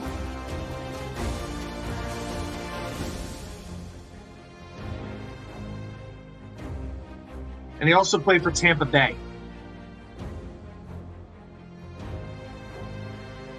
So played at Iowa, drafted by Philly, played most of his career with Tampa before going to the Jets as a free agent. Pretty much given a decent amount of it away. He finished his career with Seattle. Don't know if that's going to help. He was a Jet for, let's see how long. He was only a Jet for 2 years. He's not there all that long. He had about a 7-year NFL career, so he was around for a little bit. Again, most of his career was as a Buccaneer. So maybe the Buccaneers can help him out. Woo, woo, woo. I know what you're doing with that. Did we say Donnie Abraham? Yeah, we did. David D says Matt Flynn. Nick gave a great hint. He gave a great hint. Yeah, I'm going to have to go to the candidates debate after this.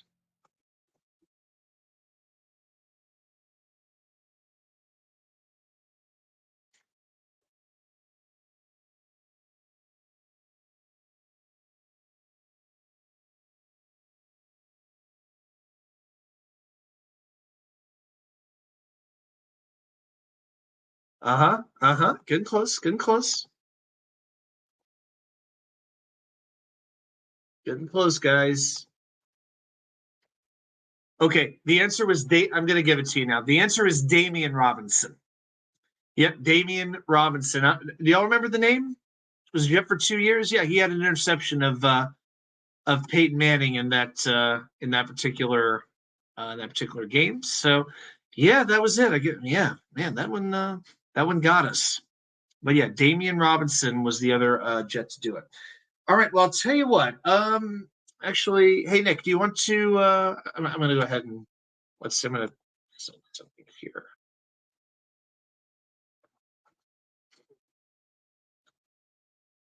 All right. I think we're going to do the wheel in a moment. I just sent I guess I just kind of put somebody on the spot, sent him the link to see if you wanted to jump on, because let's be honest, the wheel's a little bit more fun when we do that one together.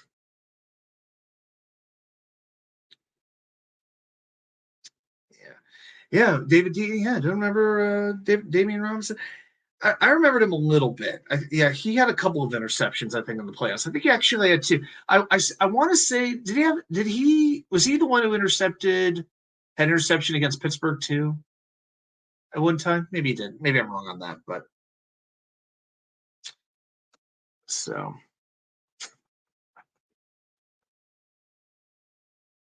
Yeah, Curly Norton. Yeah, so we got you a Damian Robinson. Okay.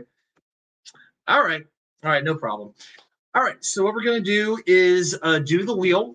We're going to switch this one up a little bit, I think, though.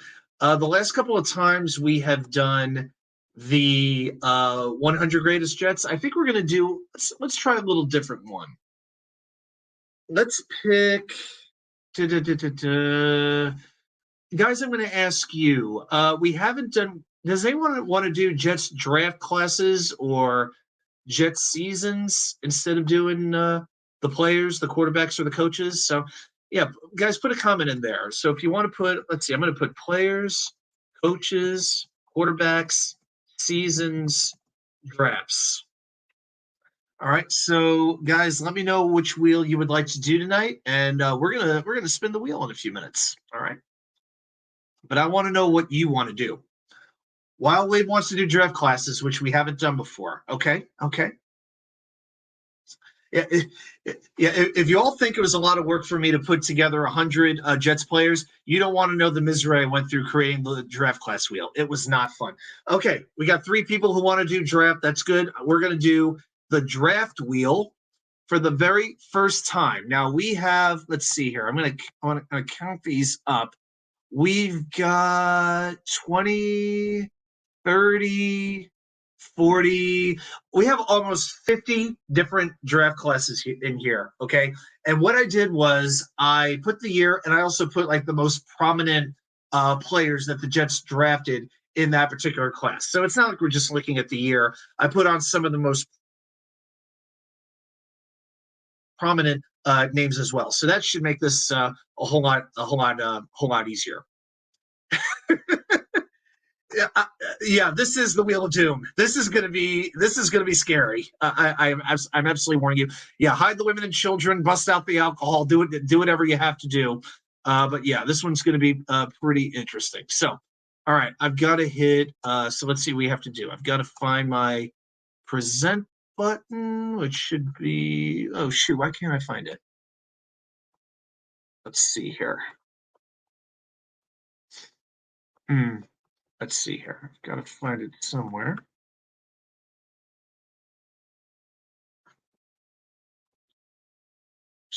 What's going on here?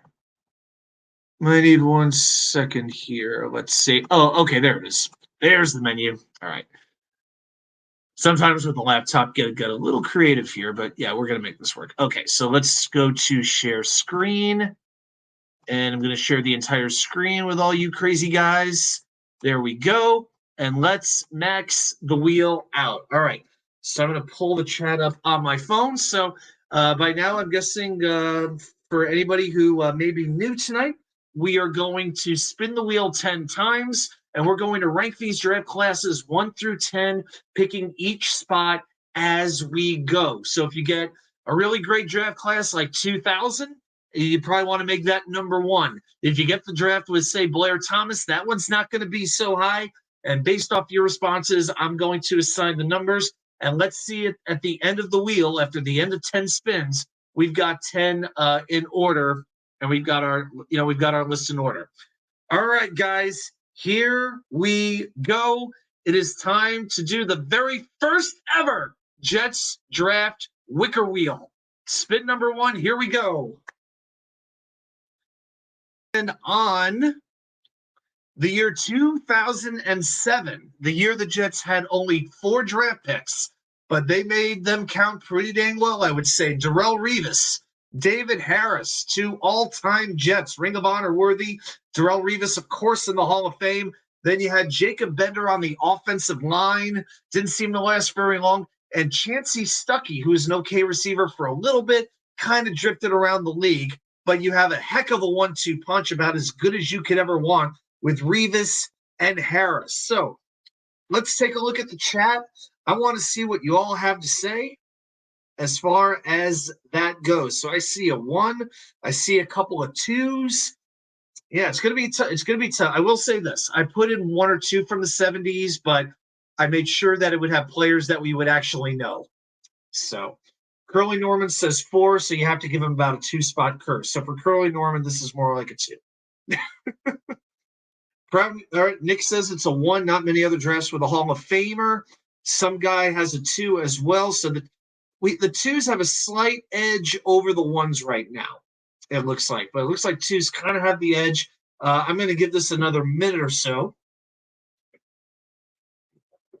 And it's really something to think about with these draft classes. Are you looking at, who are did you have like great players, but maybe a few busts, or did you have a consistently good draft, but maybe not as top heavy? So that's something to think about. Herman Abraham with a 3. The Hall of Famer took his talents to New England and won them a Super Bowl. Well, if frickin' Pete Carroll made the right decision. And Braden's making this, going with a 1. This is going to be a tough one. All right, so I've got, let's see, I think it's 3 1s, 4 2s, a 3, and a 4. I think I got to go with the 2s on this one, guys. Yeah, I think we got to go with, we'll make that a 2. So I'll make 2007 our number 2 overall draft all time. There's a couple that I would say were better. And yeah, we've even used some recent ones. We've even got 2022 on there, so that's included. I know it's not, the story isn't written yet, but I think we have a pretty good feel on that draft. All right, let's spin the wheel again. Spin number 2. And it is going to land on 1981. Okay, so not a lot of very prominent players in 1981. They drafted Freeman McNeil, but I believe they did pass on Lawrence Taylor. Then it was Marion Barber, and then Ben Rudolph. Don't worry, I don't know. I didn't know who he was either. And after that, a lot of like really nondescript guys that you might not know. All right. So yeah, so Freeman McNeil, definitely the highlight of this draft. Actually, I'm going to pull up the Jets draft history because obviously I couldn't put every name on this wheel for the class. Like, because some of these years they were drafting 15 freaking guys in a draft class, right? So yeah, so that's pretty much what we did here. But yeah, 1981, after Freeman McNeil, Marion Barber, Ben Rudolph, you got guys like Al Washington, Tyrone Keys, John Woodring, Kenny Neal, Marty Wetzel. You have a lot of guys who never played in the NFL, is the bottom line. So yeah, so basically it's Freeman McNeil. Marion Barber was, he was a nice player for a little bit. Then it was a bunch of busts. So what do y'all have to say about this one? Jets Mess says 6. I see a couple of 7s here. I see another 6. Okay, so we're thinking a little bit less than average, but Freeman helps to bring that one up. Okay. I think that's pretty fair. All right, let's give you guys another minute or so to get a few more votes in there. All right, Wild Wave says 7 as well. So right now the 7s definitely have the edge here. Yeah, Harlan, back then, yeah, you had a shit ton of draft rounds. Yeah, 1981 there were 12 rounds. Yeah, and the Jets had like 2 8th-round picks. I mean, put it this way: the Jets had, I'm going to count this up, 13 draft picks, and only 8 of them ever played in the NFL. Not a very good sign, I think we would all agree, right? Yeah, so not very impressive. I think, the majority here is going to go 7. The 7s are beating out the 6, so I'm going to go with the 7 spot here. So the Freeman and a bunch of nobodies.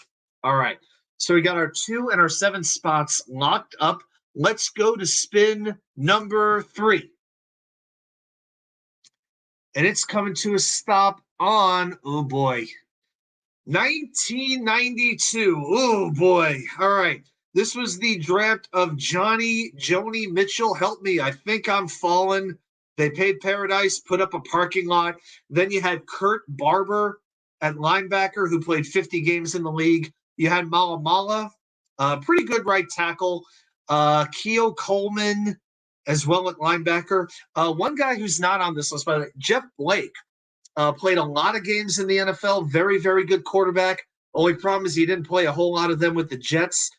Glenn Cadres was a linebacker that played 167 games in the NFL. But, yeah, at least with 1981, you had Freeman McNeil. Here, it's like the best NFLer out of this collect was Jeff Blake. And he didn't do a whole heck of a lot of damage with the Jets. So, guys, what do we think about 1992 here?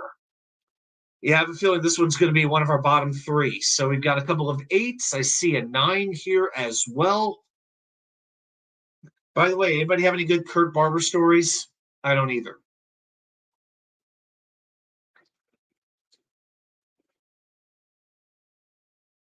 All right. I see the 8s are pretty much in the lead right now. 9's kind of hanging tight though. Okay. Yeah, I mean, yeah, Johnny Mitchell, it was Johnny Mitchell. We're hoping for better. Just didn't really, just flat out didn't work. Man, 8s and 9s are very, very, very close, but I think we have the 8s are in the lead by 1 vote. Yeah, if you want to change the vote, if you haven't voted yet, you can change it. Just throw your vote down. You can make a difference here. All right. I think we're going to go with the 8s. It's very, very close, but we're going to give the 1992 draft our number 8 spot. So we've got the 2 spot, the 7 spot, and the 8 spot locked up. Let's go on to spin number 4. And it's coming to a stop on, this one looks pretty good, 1985, Al Toon. Very, very good draft pick. Of course, the Jets did pass on Jerry Rice to make that draft pick, but we won't hold that against them.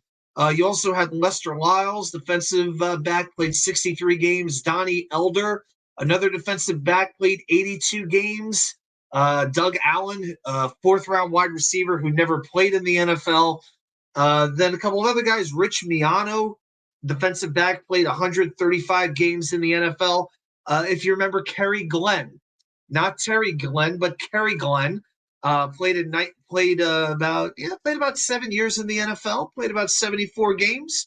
And then you have a bunch of guys that nobody's ever heard of, like Brian Luff, Tony Smith, Jeff Deaton. Yeah. 1985, the Jets had a lot of picks. They had 15 picks. Okay. And about 8 of them played in the NFL. But, you did have Al Toon, Donnie Elder, Rich Miano played a lot of years. Kerry Glenn was pretty good. So, yeah, you can look at this a couple of ways here. So let's see what y'all think about 1985. Where are we going to put that draft class? All right, let's see what the chat has to say here. Okay. Jets Mess says this one is a 6. Okay, a little bit better than, I guess in a way it's not all that different than 1981. You have one all-time Jet, I would say, that a lot of guys you may not know quite as well. But I would say the supporting cast is maybe a little bit better than 1981. Yeah, we got a few 5s coming in. I think, right around that 5 to 6 range. It makes sense to me. I'm good with that. All right. The 5s. Looks like the 5s are pulling away with this one. Slight edge over the 6s, but, it's got about a 2-vote lead here. Oh, Hank G coming in with a 4. I guess Hank G really likes Al Toon. Okay. Well, I think that's pretty good for me. I think we've, I think should we give another minute to vote? Yeah, we got I think enough votes in here. Okay, we're gonna make 1985 our number 5 spot. All right, I'm good with that. So, quick recap: we've got the 2007 class at number 2 with Revis. We've got the 1985 class at number 5 with Al Toon. Number 7 is the 81 class with Freeman McNeil. And 1992 is our number 8 slot with Johnny Mitchell. All right, number 5. This is spin number 5. Here we go. And it is going to land on, oh, dear Lord. Ooh, 2013. Ooh, yeah, definitely one of our more regrettable draft years. D. freaking Milliner, who just could not stay on the field. He actually did have 2 or 3 productive games in his career, but did not work out at all. Sheldon Richardson had his time with the Jets, was pretty good for a period of time. Geno Smith obviously has worked out eventually as an NFL quarterback, but it took him about 8 years. Then you had Brian Winters, Ode Abushi, William Campbell, and the original Tebow, Tommy Bohannon, the fullback. Abushi had a long run in the NFL. Abushi was in the league for about 9 years. Brian Winters had 8 years. You had some legitimate NFLers, like some guys who played 8-9 years in the league. You really did. It's just that with just about all of them, their best days weren't with the Jets. Sheldon, Geno, Abushi, he moved on to other things as well. So, I'll be interested to see where we all go with this one here. Well, all right. Wow, we got some low votes on this one. Dang, 9, 10, 9, 7, 9, 9. We're putting this below 92. Okay. Yeah, Sheldon definitely the highlight of that class, I would say. But, I think if these spots weren't taken, maybe I'd go a little bit higher. I think it could be Jets Mess. We can't make it a 7. Our 7 spot is already taken. Yeah, the 7 and 8 spots are taken. So you'd have to go like 6, 9, or 10 really here. So we've got, I've got 6, 9, 10, 9, 7, 9. Vervaine's going with a 6. Some guys going with a 6. So we got 3 6s. We've got 3 9s. All right, Hank changed from a 10 to a 9. So this is pretty much a tough call here. The sixes, it's the sixes versus the nines. All right, all right. Harlan Abraham, I see you're voting twice. Don't stop doing that. That was a good try, though, but you didn't slip that one by me, brother. But I appreciate you trying. Jets mess is going 6. Okay, wow. All right, I'm gonna have to count. I may have to count these up. Harlan's. All right, so we got a 6, a 9. Hank G made it a 9. Wild Wave went with a 9. Some guy went 6. Braden went 9. Vervain 6. Some guy 6. I know it's a 69. Wow, wait, we know the drafts. A lot of the drafts from the Cagnon and Rex were not great, but then again, this is no, this is on Idzik. I'm putting this all on Idzik. Idzik could not draft. Idzik could not draft to save his life. Idzik could not do anything. The only good thing that I can remember John Idzik ever doing was trading for Chris Ivory, and maybe and drafting Sheldon. Maybe outside of that, he did nothing well. Oh boy, oh boy, oh boy. Well, I think we have to. I'm going to have to take you a little bit behind the scenes here, guys, for one moment, because I think we have to make. There's been a quick change here in strategy, a quick change here in what we're going to be doing. If I can make this work, I have to do a quick stop sharing here, guys. Be 1 second here.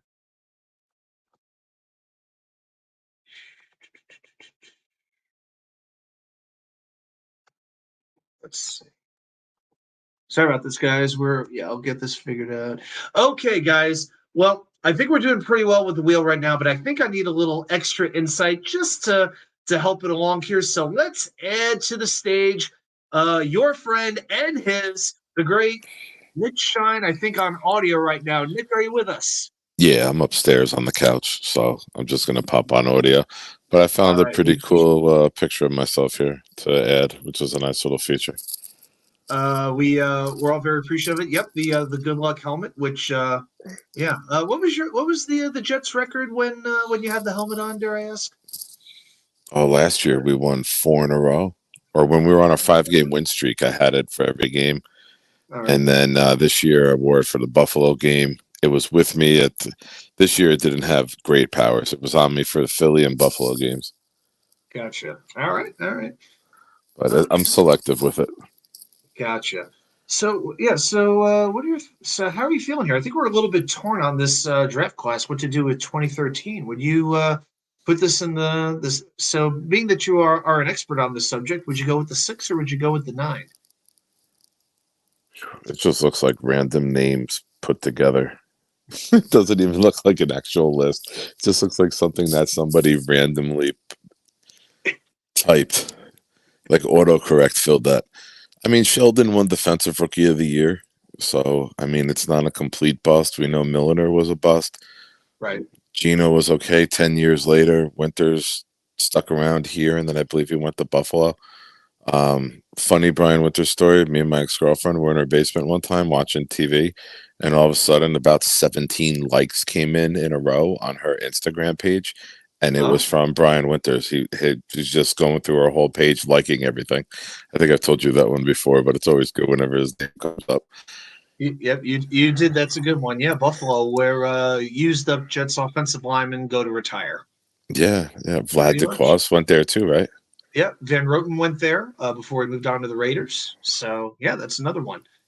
Then Ode Ibushi. I mean, yeah, Jets moved on from him quickly, but he had a good run. I mean, this is a weird class because you had so many guys who had good careers, but their best days were away from the Jets. You could even make the same argument with Sheldon, really, if you wanted to. And the best Tebow we ever had, Tommy Bohannon. Absolutely correct. Yep, no doubt about it. So what are the options? And what's up, everybody into the chat? 6 or 9? Yeah, so the 7, we've got the Freeman McNeil class, which is Freeman and a bunch of nobodies, and 92 is Johnny Mitchell, and not much after that. I mean, my personal thought is I think I would actually go I want to go 6 because I think it was deeper, but the other classes are more top-heavy, if that makes sense. Like 81's more top-heavy with Freeman, but I feel like this one's a little bit deeper. That's how I'm feeling about this. So I feel like I could go 6 or 9, and I'd be okay either way with it. Yeah, yeah. Is 10 still open? Oh yeah, 10's that 9 and 10 are both open. Yeah, So 6 and then 7 and 8 are gone. 7 and 8 are gone. Yeah, Oh man. yeah. Um, The vote is so close. I mean, it's practically deadlocked. The sixes did have you a know what? late rush, You so got defensive rookie of the year, so it's not that bad. And yeah, then yeah. Gino won comeback player of the year. I'll go 6 because we have some awful draft classes. So you got to play the odds of one of the Idzik Of drafts a coming in. yeah, and I would rate the Altoon. I would rate the Altoon class. I could go with that ahead of that as well. So yeah, the sixes kind of took over. So yeah, we're gonna give that the 6th spot. All right, guys. So 2, 5, 6, 7, and 8 are taken. We are halfway done. So let's spin the wheel. Spin number 6. And it's coming to a stop on, oh my God in heaven. All right, 1990, Blair Thomas. Yeah, Blair Thomas, but the best is yet to come. It wasn't just Blair Thomas. You might be thinking, well, maybe we made up with some good picks. We really didn't. It was Reggie Rembert, wide receiver who played 28 games in the league. Tony Stargell, who played 94 games. Troy Taylor, a quarterback who played 7 games. Guys like Tony Savage, Robert McRae. But we did draft a couple of guys that you all have heard of. We drafted Terrence Mathis that year. We drafted Roger Duffy, who was a guard, played 176 games in the NFL, had about 11 years in the NFL as well. But when you look at this list and you look at just the first couple of names, it hurts to look at this list. So, yeah, let's take a look at the chat. Nick, what are your thoughts as you see this just illustrious class of 1990? I would have trouble finding a worse class than this. I mean, if we did a list of the 50 that you have on here, it would Yeah, probably still be 10. it would be very, very close. I feel like any draft with Christian Hackenberg would automatically be the worst. But but yeah, there's like the only thing that I mean, Mathis and Duffy were the best picks from this, and those are just like at best. So Yeah. But yeah. Blair Thomas at number 2 overall. It's Oh, not like we took him at like 27 or like second round like Hackenberg, you know? absolutely. Absolutely true. I would go 10 and I would be fairly confident that Yeah, uh the chat is in strong agreement on this. Hang G, what about the Idzik 12? Oh, believe me, that's on the but list. Quincy Enunwa was in the Itzik 12, right? So I Yep, mean, the two so best that's players. better than anybody on that list. Yeah, the two best players from that were Quincy Enunwa and Dakota Bulldozer. Those are the two best players out of the Idzik Yeah. 12.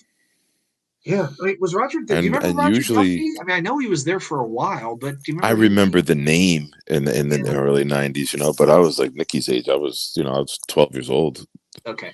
And then Yeah, in the early I'm good 90s with when it making was Ken O'Brien and then to Boomer. makes sense. Yeah, I'm good with making this 10. So yeah, we're filling up Yeah. the bottom half very, very quickly, to say the least. It's the Jets. Yeah. It's not us. I wish we had all drafts like the 2000 class or the 06 class. To the people on the first spin who wanted to make the Darrell Revis draft class number 4, aren't you glad we didn't do that now? Just Yeah, saying. I thought it should have been 1 because how many drafts do we have of the Hall of Famer? I think we could beat it. Yeah, I still think we could beat that class. I've got confidence that we could do it. Right. There are a couple of places that I think it can be beat.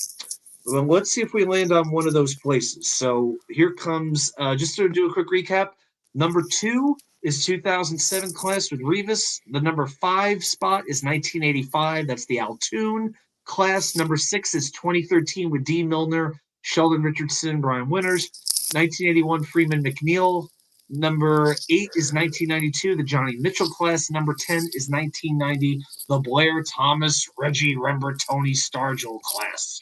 All right, here we go. Spin number 7. Lord, I told you this was depressing. This is not for a Friday night when we're having fun.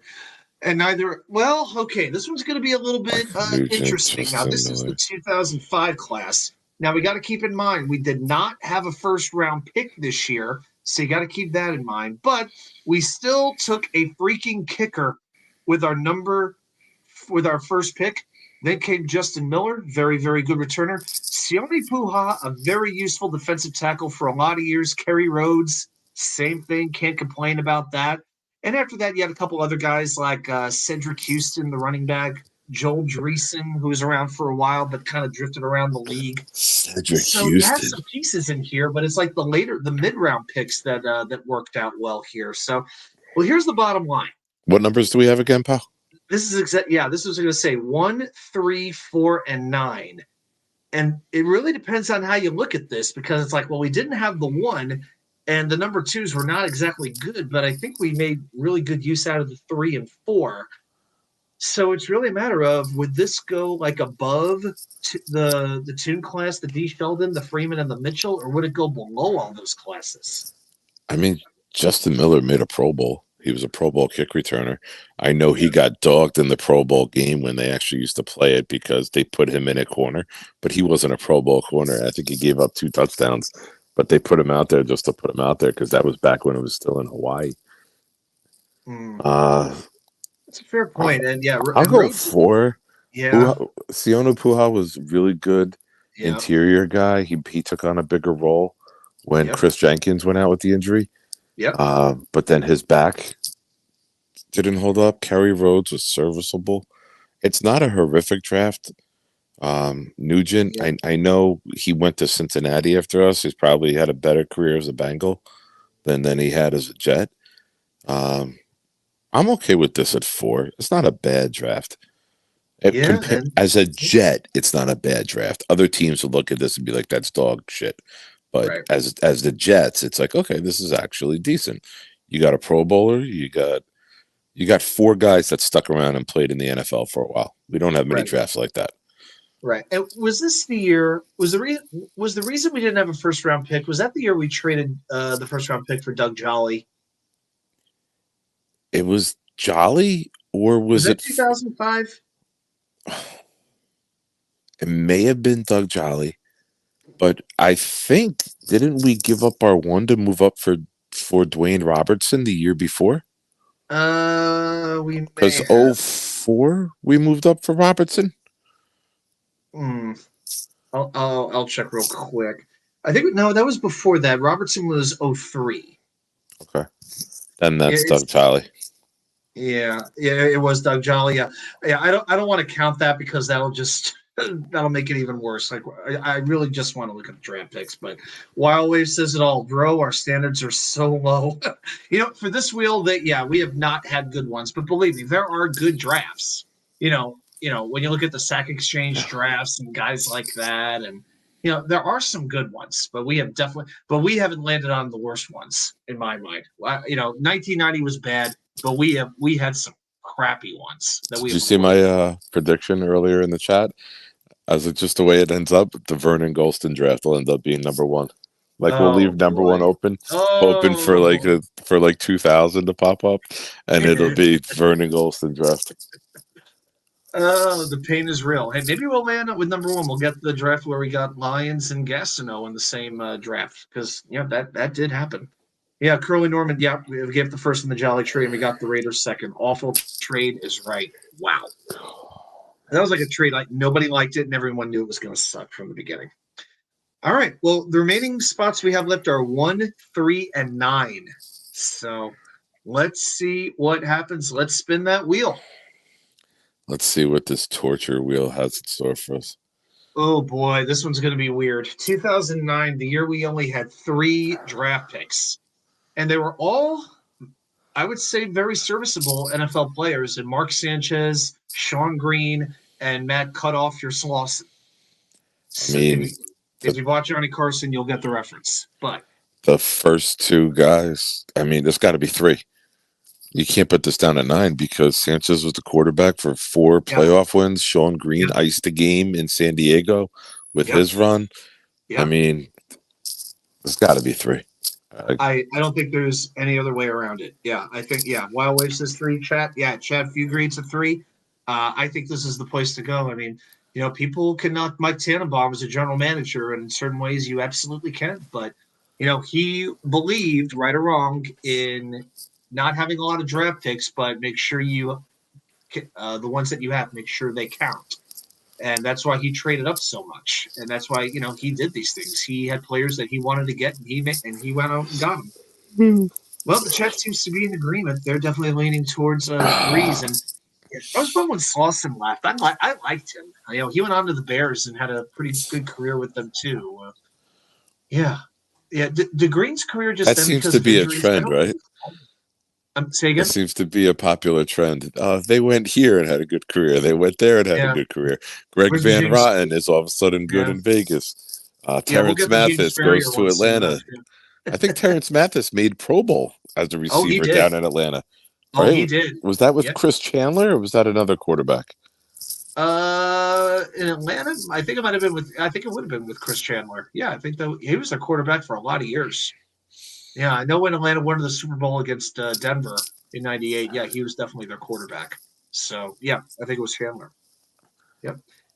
Yeah, but I did like Slauson. And did Green play? Do you remember if Green played anywhere besides the Jets? He I want to say he did went to go like Tennessee. somewhere. I want to say Tennessee. I think that would be right. I can't look it up on my phone because I'm on my phone in the Yeah. if I close the browser, then I lose StreamYard. Yeah, I want to. Yeah, I'm gonna brief. Yeah, I'm just gonna quickly I'm check pretty sure you're right. If I'm a gambling Yeah, man, he I went would to say Tennessee. He was done. He only had 6 years in the league, 4 years with the Jets, 2 years with Tennessee, and he played 24 games with the Titans, but he was really a backup. It's amazing. I didn't even know he had 1,000-yard seasons with the Jets. I didn't know that. yeah, Wow, he he was was better good. than I remembered him being. All right, yeah, I think number 3 is absolutely the way to go here. Okay. Wild Wave is rooting for the 2022 draft. Well, it's on the wheel. It could happen. So we've got spot number 1 and spot number 9. So we want really good or we want really typical Jets. I'm gonna predict that we get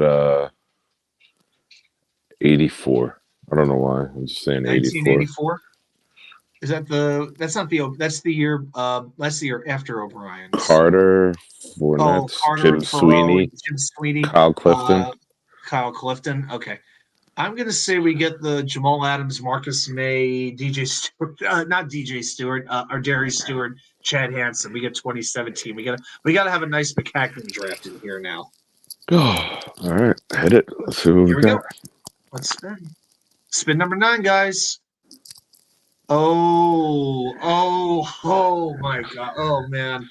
The perception on this has changed drastically over time. 2020, the COVID draft. Mekhi Becton, Denzel Mims, Ashton Davis, Jabari Janiga, Michael Piron, who's still kicking around.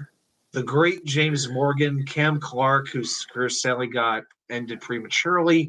Bryce Hall and Braden Mann. I mean, Ashton Davis, special team makes this a 1. Ashton Davis turnover ability on his percentage of plays. Oh boy. Well, wait, 10's not available. No, this is 1 or it's 9. The fact that Mims is basically out of the league, that Becton's played but hasn't been what he wanted to be. Zaniga's gone. Piron's a floater. James Morgan never got in a game. Clark, to me, I put aside because he never got to play. Bryce Hall's worked out. Bryce Hall's just fine. call Braden him? Mann is. Did you just call him a piece of shit? He's a floater. No, I didn't. No, I did not say that is not what I called him. No, you said he's a floater. Floater. He's a floater. Yeah. Yeah, he's a maraschino cherry. Here we go, man. It's lining up perfectly. We dropped this at 9, and then the Golston draft comes in at 1, baby. I think we would have to Curly Norman, 10 is the lowest number left. If only, we'll make it 11 if you really want. Here we go. I know it's not my channel, so I don't have the final say. I'll throw out a suggestion for you. Much like kids in school, we're just gonna say 2020 didn't count. Let me ask this question: if we were doing this wheel from the top, and the first space that we landed on was this draft 2020, where would you put it? 7 or 8. I think I would go about a 7, 6 to a 7, somewhere in there. You got to leave room because, I mean, Braden Mann's still in the league as a punter. I Ashton mean, you have Davis is useful having players. Yeah, you Ashton don't Davis have having a nice career, right? Like yeah, he's not a starter. He's a sub safety. He's a certain package safety. He's got a knack for getting the ball. Like it's crazy. I mean, Becton, he's had 2 injuries, but he'll sign on with a team. He's going to be in the league for a while. Uh, it's not horrific. There are some horrific picks, but yeah. knowing the Jets' bad history, I don't think you would drop this at 9 or 10 on an You open have board. serviceable players and you have busts. That's pretty much, and you have like one guy who got had a terrible neck injury. Otherwise, I think it would have been very different for him. I'm just Yeah. always going to believe that. Yeah, I think I would make it a 7 normally, but in this case, yeah, I think we could put it at 9, and I'm Hold not. on a sec. I'll Yeah, be right I mean, back. okay, go ahead. Yeah. Truthfully, I feel like if I could, I would reverse 8 and 9 guys because I mean the highlight of 1992 is freaking Johnny Mitchell, All right, I'm right? I back. think we said that. So if that's the case, I think you have better NFL players on this list than Johnny Mitchell. So yeah, to me, I don't think I'm quite with this one. So yeah, I don't know if I could quite say that our list is going to go how we want it to go. So yeah, but that's my feeling. I mean, 1981, I can make the case that 81 was better than 2020, but with 1992, as I'm trying to get that pulled back up, I don't know if I could. I don't know if I could say that it went the way we wanted it to. What year? Yeah, I would think if I could, I think I would really reverse 92 and 2020 because the 92 pick, the best player out of that draft class was Jeff Blake, who barely played with the Jets. And then it's like Malamala, Johnny Mitchell, Glenn Cadres, who I barely even knew, but he played a long time in the league. So, I mean, to me, 2020 is. Can you make an argument for 92 over 20? I mean, I don't think I can. I don't know. Yeah, Dude, it's comparing a pile of vomit with a pile of diarrhea. Like they're both nothing you want a part of, right? Yeah, that is another way to say that one. Yeah, it's like All right, someone the threw up best on my shoe promising. or I stepped in shit. Either way, your shoe is fucked. Either way, you're losing. The Jets are the shoe, obviously. Uh, We're always finding a way to get in one of those piles. Unbelievable. Yeah, Harlan's right. The class looked promising, but flamed out, and you could say that it's not too different than 2021 as well. The way things are currently kind of going with Moore and Carter and guys like that. Zach also. So, all right. Well, we have one pick left, and what we got to do here, guys, we got to find an all-time Jet with this pick. With this spot, we have to get better than Revis, or at least on the same level as Revis, or have a little depth because it wasn't just Revis in that class; it was David Harris as well. So this one, I think there's only a few spots that can live up to it, but I think we could do it, and I say we're going to do it. I think we're going to get the 2000 draft class and have a perfect list. What do you think, Nick? 1994. Sounds right. Okay, here we go. Spin number 10. Very well done. Thank you. Spin number 10. Here we go. The final. You know what? Spin I'll night. take the Jonathan Vilma class. Oh, yes. Who's All right. that? Marty Lyons, Mark Gastineau, and a bunch of schlubs no one else has ever heard of, but we don't care. I will say this. I'll take a quick look at 1979 and see if there's anybody else here that anyone would have ever heard of. I could tell you nobody ever has. Outside of Lyons and Gastineau, who are our first two picks, the next two players to play the most games were Johnny Lynn, the defensive back, and Stan Blanca, who was a linebacker that played for like 4 years. I don't know either of them. If they're watching, we appreciate it. And Donald Dykes played 47 games. He was a defensive back. But I would say this with Lyons and Gastineau, half of the New York Sack Exchange. I mean, I love Revis, I love Harris, but if this being the number one class on this list, I think we got a winner. Really? All right. Let's break that down. Well, Revis yeah. is Hall of Fame. Yep. Majority of his career was with the Jet. Yep. David Harris is arguably the best linebacker we've ever had. I mean, Jones, Lewis, Grantham. I mean, Well, there's Lewis was outside though, right? Like he's in the inside, mix. you're He's in the looking. mix. He's top 5. Yeah. You're looking Marvin Jones. You're looking David Harris, and you're looking Kyle Clifton, in my opinion, as our best 3 middle linebackers that I've ever seen. Oh, middle linebackers. Okay. Yeah, but I Leaving out can't Mo. compare. Like, yeah, Mo's an outside 3-4. Okay. You know, I mean, I know he's played inside a little bit, but he was primarily an outside guy. Okay. Yeah, that's fair. And he hit Drew Bledsoe, so screw him. But Lions, Gastineau, if you put Revis and Harris against Lions and Gastineau, and you had to say interesting which two of them, because those are the only 2 names in the class, right? In each one. Yeah, Revis and Harris. The next best guy is like Chancey Stuckey. I mean, Revis and Harris got the AFC championships. I know Lions and Gastineau got there. And I think they got to 1, right? I mean, they got there in '86, but also Klecko was hurt; he couldn't play. They didn't get the AFC championship. They got to the game, yeah, '82 and '86. They got there. In '82, they did, not '86. They got to the divisional round, so they got to 1 AFC championship game. '82, they did, right? The Mud Bowl. Yeah, the Mud Bowl. Okay. Yeah, '86. I think they started 10-1 and ended up 10-6. They did, and then they lost to Houston in the first round. No, 10-6. They beat Kansas City at home in the first game. Then came the Cleveland double overtime disaster. What year did they use to Houston in the first round? 1990, 90 or 90. Yeah, was it 90. That late? Damn. 90 or 91. Oh yeah, that was with Bruce Coslett. Yeah. Okay. If you want to look at this, I can't look at that. So Lions and Gastineau played 284 games as Jets.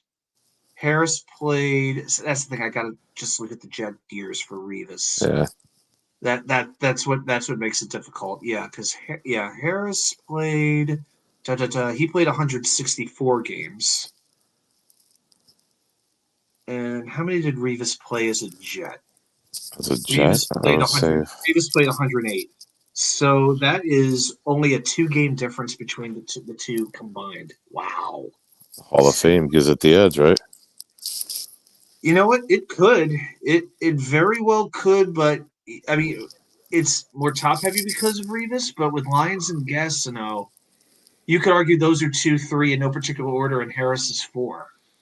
Wow, guys, let's put this to the chat. I want to know if you were starting a defense and you had Revis Harris or you had Lions Gastineau, which of those classes would you have been happier with? Throw out every other pick made in that class. Would you go 79 or 07? You got to factor in the era with it. Like, you got to take Lions and Gastineau in that era. Yep. And you got to take Revis in his era because passing wasn't as much as a factor in the Lions Gastineau era. Yeah. So Revis kind of loses value if you put him in that era, you know? Mm-hmm. But I mean, I think it's a fairly matched. I don't think there's a wrong answer. Like, I don't think if you pick either one, you could be like, what is wrong with you? You don't know anything. Right. Vervain, this was a great night for the spin. Probably our best list yet. It was. Put it this way: on the Wednesday night show, yes. If you're here Friday night, I lost track of all the lists we made, but we had some good ones. Yeah, Vervain, we had a good one on my channel. We had the great John Hall debate, and it was an iconic debate. The John Hall debate, if you watched it, it'll never be forgotten. It was amazing. Nick. I don't think Nick is over it yet. I don't know. I'm not. I was hoping that draft came up. So it was so funny. Hang G, I cannot rig it. All I do is I hit the spin button. That's it. So yeah, we got most of the people going Lions Gastineau, Jets mess. Some guy there's saying Lions Gastineau. Wild Waves going Lions Gastineau. Brain all Gastineau break. Oh, very well done. How have I never seen that or thought of that or heard that before? I'm amazed by that. Well done. Wow. Well done. with that fresh mind early in the morning in New Zealand. Some guy, only because Revis held out the rookie year and left the team for money. I'm not going to include that. He didn't leave the team for money. We traded him to Tampa Bay. Yep. It was He a didn't trade that he leave. signed with New England We as free agent. traded him. A lot of people forget that because I think they get so burnt about the Patriot thing. He didn't leave here. We sent him to Tampa Bay in a trade. I can't kill a guy for trying to get as much money as possible while he can. And Revis was good enough to where he really deserved it, And believe me, Revis is not a Jet that I like have in my heart. And the reason is he did go to New England and he won. So I mean, yeah, he goes down. It hurts, but for me, it's like, oh, good, he went to the Hall of Fame. I was more into Klecko, and I watched Revis' whole career. I never watched Joe Klecko play one game, so that should tell you something. I think you know the expression "don't hate the player, hate the game." I think when it comes to Darrell Revis, a lot of Jets fans are respect the player, hate the game. Like hate the game that he played financially. You know what I mean? Hate the game that he played off the field with holding out multiple times. It's. I think you respect him. You know he was talented, but it's like, damn, man, like we wish you handled this better. Yeah, true. I mean, I don't don't recall him actually missing any games because of the holdout, though. That never happened. So had that happened, I would he have looked at came it. back. I'd be more offended by it, to be honest with you. The first holdout as a rookie, I forget when he ended it, but the second one was the infamous last day of Hard Knocks, and he shows up. Yeah. As Hard Knocks is ending, he walked out to the field. Right. But you know what? He was always ready on game day. You can't knock his preparation. You can't knock his commitment. You could say that the business side of it put a sour taste in your mouth, but we all knew damn well that when Revis walked out onto the field, he was never. He never had Dion speed. He never had the health and longevity of a Rod Woodson or Darrell Green. But his technique changed the game. Like what him and Ty Law were doing to people and bodying them. They changed the rules of the playoffs. And that year that the Patriots beat the crap out of Marvin Harrison. Yep. And they couldn't get open, and they changed the rules that you couldn't do after 5 yards anymore. You couldn't get physical with receivers. You know, Revis's technique, and he's like, I could look at a guy's shoulder and could tell you what route he was going to run the way his shoulder was leaning. So he was as smart as anybody. Yep, he knew how to prepare. He put in the work, and he was just blessed with a sixth sense on that. Like nobody else has ever really done. Yeah. Yeah, but I think I mean the other three are lifelong Jets. I think we have to do. I do think we have to take that into account. But no, David Harris went to New England as well. Oh, that's right. Harris did go. Yeah, he did. I remember Ellis went to New England. I remembered Ellis going, but I didn't remember Harris. Yeah, Harris went. Oh, thank you, Dave. You just subbed to me. Thank you, Pa. Right. That's a good point. Yeah, but Klecko. It's ironic that they both went, right? Isn't it? Yeah, thankfully neither of them won, I don't think. I know Ellis didn't. He came close, but I know he didn't win. All right. Well, Curly Norman's going to say goodnight. Yeah, I think we're going to start to wind this thing down, but I think, guys, the way that we're feeling about this list, I got to tell you something. I think it's a good list, so you know what that means?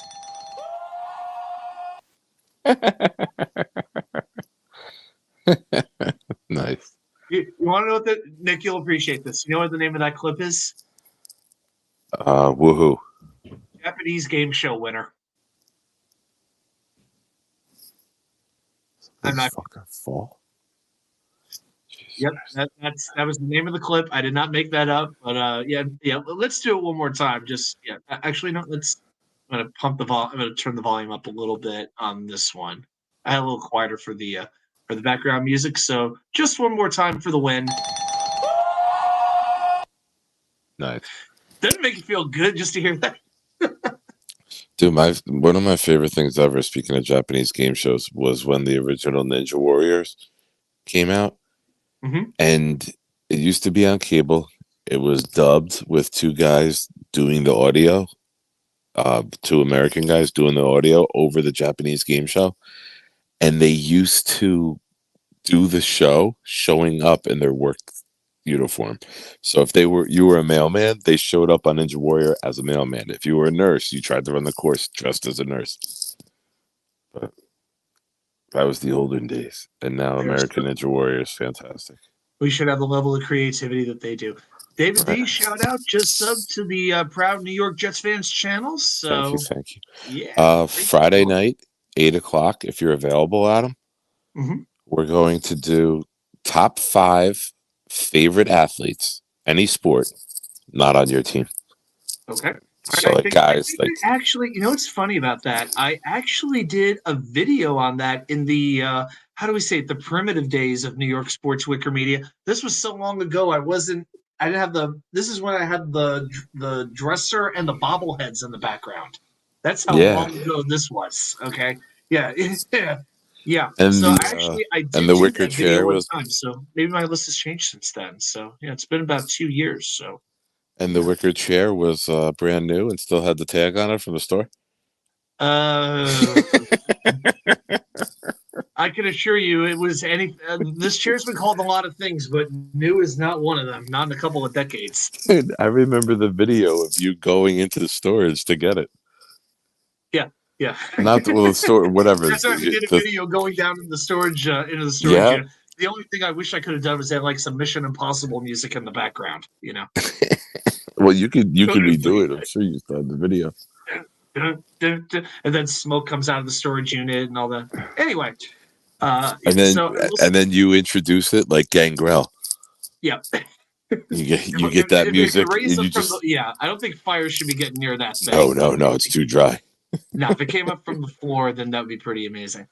But all right, so I will say this about Friday. I do have an open house Saturday morning, so I can come on. But yeah, I don't think it's going to be a 1 a.m. marathon this time. But I can come on for No. I actually got I got a job thing to do early on Saturday morning, so I might only do like 8 to 10. Nicky will be here, and I want him sleeping by 10. So all right, I think that should probably be okay. All right. Yep. All right, we will do that. All right, Nick. Thanks so much for joining us tonight. Yeah. We're gonna let you go. And, all right, everyone. Have a good night, guys. Be safe. All right. Thanks for coming on. Talk to you later. Good work as always, man. All right. Bye. Guys, I want to thank everybody for joining us tonight for the latest edition of the Wednesday night live show and a quick preview on what's coming up on the New York Sports WickerMedia channel. So I just put up a Mets video talking about where I think this team is really going, looking at the payroll, breaking down some numbers, and trying to make sense of all of this. If you're a Mets fan or if you're a baseball fan, you know somebody who's a Mets fan, this might be a video that might give a different perspective. Also, I will be doing a preview video breaking down all 6 games for Wild Card Weekend, so that'll be coming up probably by Friday night. We'll have that video up. I want to thank everybody for joining tonight. Be well, everybody, and we'll see you right back here with more content from you know where. The Wicker Chair. We'll see you later, everybody.